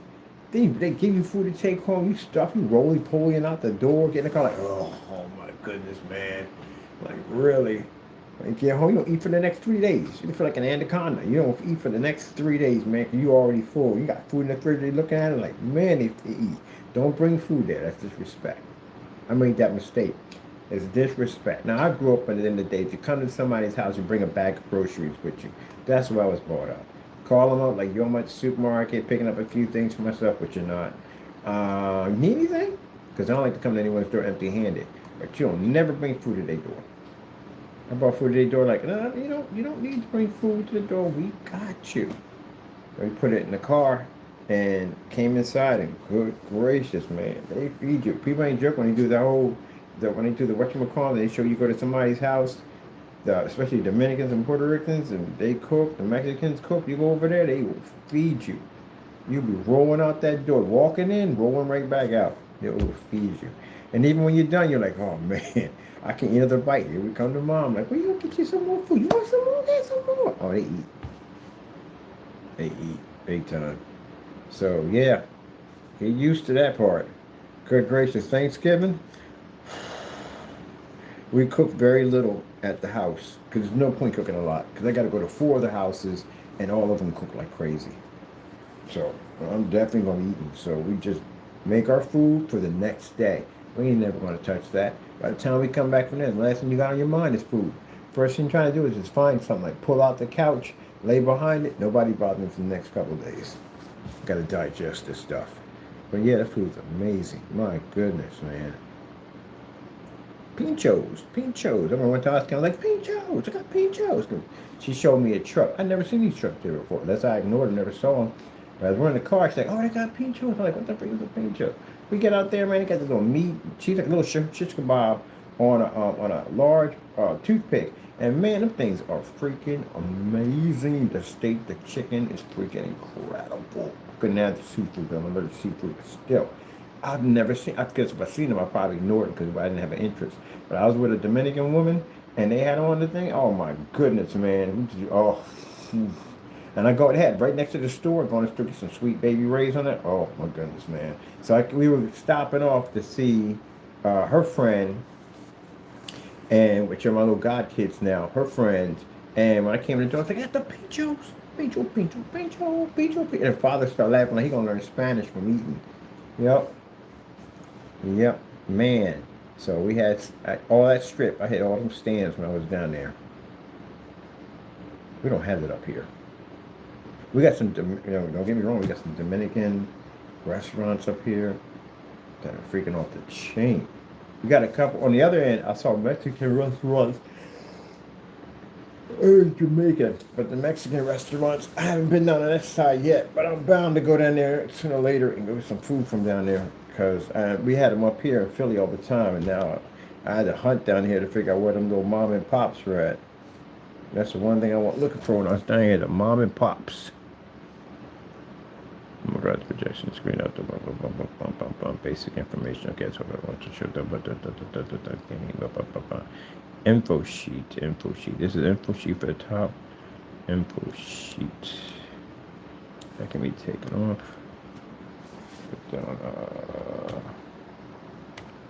God is amazing. Yeah, man. Oh, almost time for me to go. I'm leaving on a jet plane. I don't know when I'll be back again. Leaving on a jet plane. I don't know when I'll be back again. Let me see.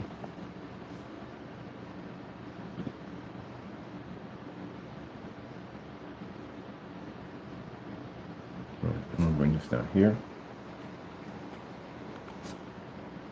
And we'll put this in later. This will be physical projection screen information.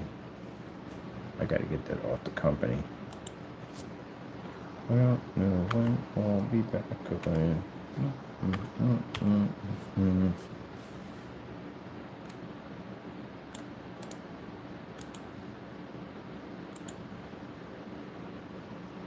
So that'll go there, bottom.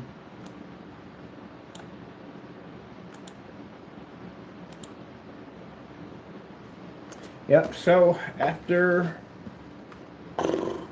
these are going to be our last streams. I'm going to try to keep them as normal as possible. Because I am going to try to update you as much as I can. Because like I said, once we transfer to the new unit, we can't do any demonstrations over there without doing it. Because I'm not going to this dumb nonsense again. And I'm going to have to go to court for this mess anyway. So, you know, they make us look like idiots. We're saying, yeah, we broadcasted the new place, even though we know we got these stalkers. So, no. I'm happy to be in a new place. Much more room to work at. I mean, I'm still basically mapping it out. Last night, me and my brother went down there and checked it out, had a look through it. And yeah, it's nice, man. It's real nice. So it's going to do perfectly fine for what we need to do. It's so much stuff. We got a nice little parking lot out there, too, that we can test some screens out there to add tech. So that makes it convenient for me, too, also. So yeah, I had a great time while I was here. I did. Got a chance to develop a lot of cool technology, met a lot of cool people while I was here. Now, basically, I know that the teleprompt, basically our stuff is going to be up there for a while on the teleprompt. We still got people here in the building that are no longer in here anymore, and the stuff's still on the teleprompt. So it takes a while for them to move all this stuff off of it anyway. But other than that, man, I'm happy for the opportunity to be able to come and work in this place and to be able to develop some really nice products out of here. So the new place, well, we'll be taking it to the next level. Now, some videos will pop up on our YouTube channel, but this is when we're off-site. We're going to be off-site quite a bit, doing some demonstrations there.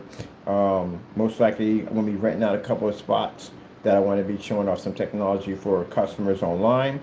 So what better way to show off the technology but in another spot, you know what I mean, a commercial environment, we can have some fun with it. So yeah, we're going to be doing our demonstrations out there. I got a spot I already got picked out that I want to do my demonstrations at. Plenty of light, nice and bright in there. It's perfect. So I'll be going over there and be doing demonstrations over there from now on. But like I said, we can't do that in the shop because we don't want to go through the nonsense we want here. You know, Williams was contacting people in the building and threatening them. That's why the investigators are now opening this case up to now. It's gotten to the point where these people are going way overboard. I mean, look, you're threatening my life. Now you're going to threaten total strangers, and you're going to be threatening people in the building, sending emails here. So as I said before, because of the statement he had to make to these police, these investigators about this problem that you've been attacking the building, and the emails that were sent here are now going to be transferred to these investigators. You're going to jail. You had no business contacting any people in these buildings and threatening people, bombarding their emails and carrying on. I mean, come on, you got to grow up. But, you know, that's the road you want to choose. You left your emails, your information behind, your IP, all your information's there for them to track you. Now you're going to deal with Allentown's investigation unit. They're going to be dealing with you from now on.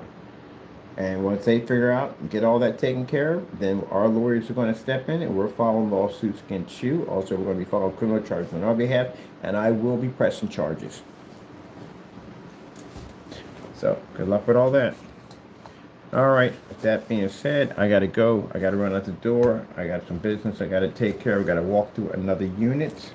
This one has a waterfall, which that should be interesting. I'm definitely going to put an ad tech to it. And as for my customers, we're still going to be doing business. We're still building the gaming site, all that stuff. We're going to do things a little differently. Like I said, I'm going to be doing a lot of the demonstrations and stuff. We're working on another facility we're going to be renting out. And that way we can keep our building safe. And we have this right here. Like I said, the merchants is set up for them to go in and they're safe. They're protected from these online trolls that have been attacking our company. So they can go in there and they can communicate with each other. We can have an 800 number in there for them. I would like to give you guys the 800 number. We can't. You can blame Jamie and Williams for all that stuff for carrying on our 800 number. So you guys left all those recordings behind. They're going to be transferred to these guys. I got to go over here today and get the email address for him so I can transfer all those recordings to him for them. Because like I said, anytime I go in there and get something, they have it from me. This time they didn't give it to me. And the reason why they didn't give it to me is because they're compiling evidence to get ready for following criminal charges, to get ready to open a case to file criminal charges, and to begin the process of sending these documents over to police in your section so they can get a warrant for your arrest. I'm going to use this evidence against you in court. So anything that we have right now, once that they start give us the email, anything we have in our accounts, they're going to issue, I should send everything over so they can begin building a case against you. Told y'all at the end of the day, stop following the devil. Please stop following the devil. Nobody got you into. I'll put these over here. Ugh. Freedom is precious. It's very precious. You have no idea. Some people don't understand freedom until you lose it first. Once you lose it, you understand how precious it is.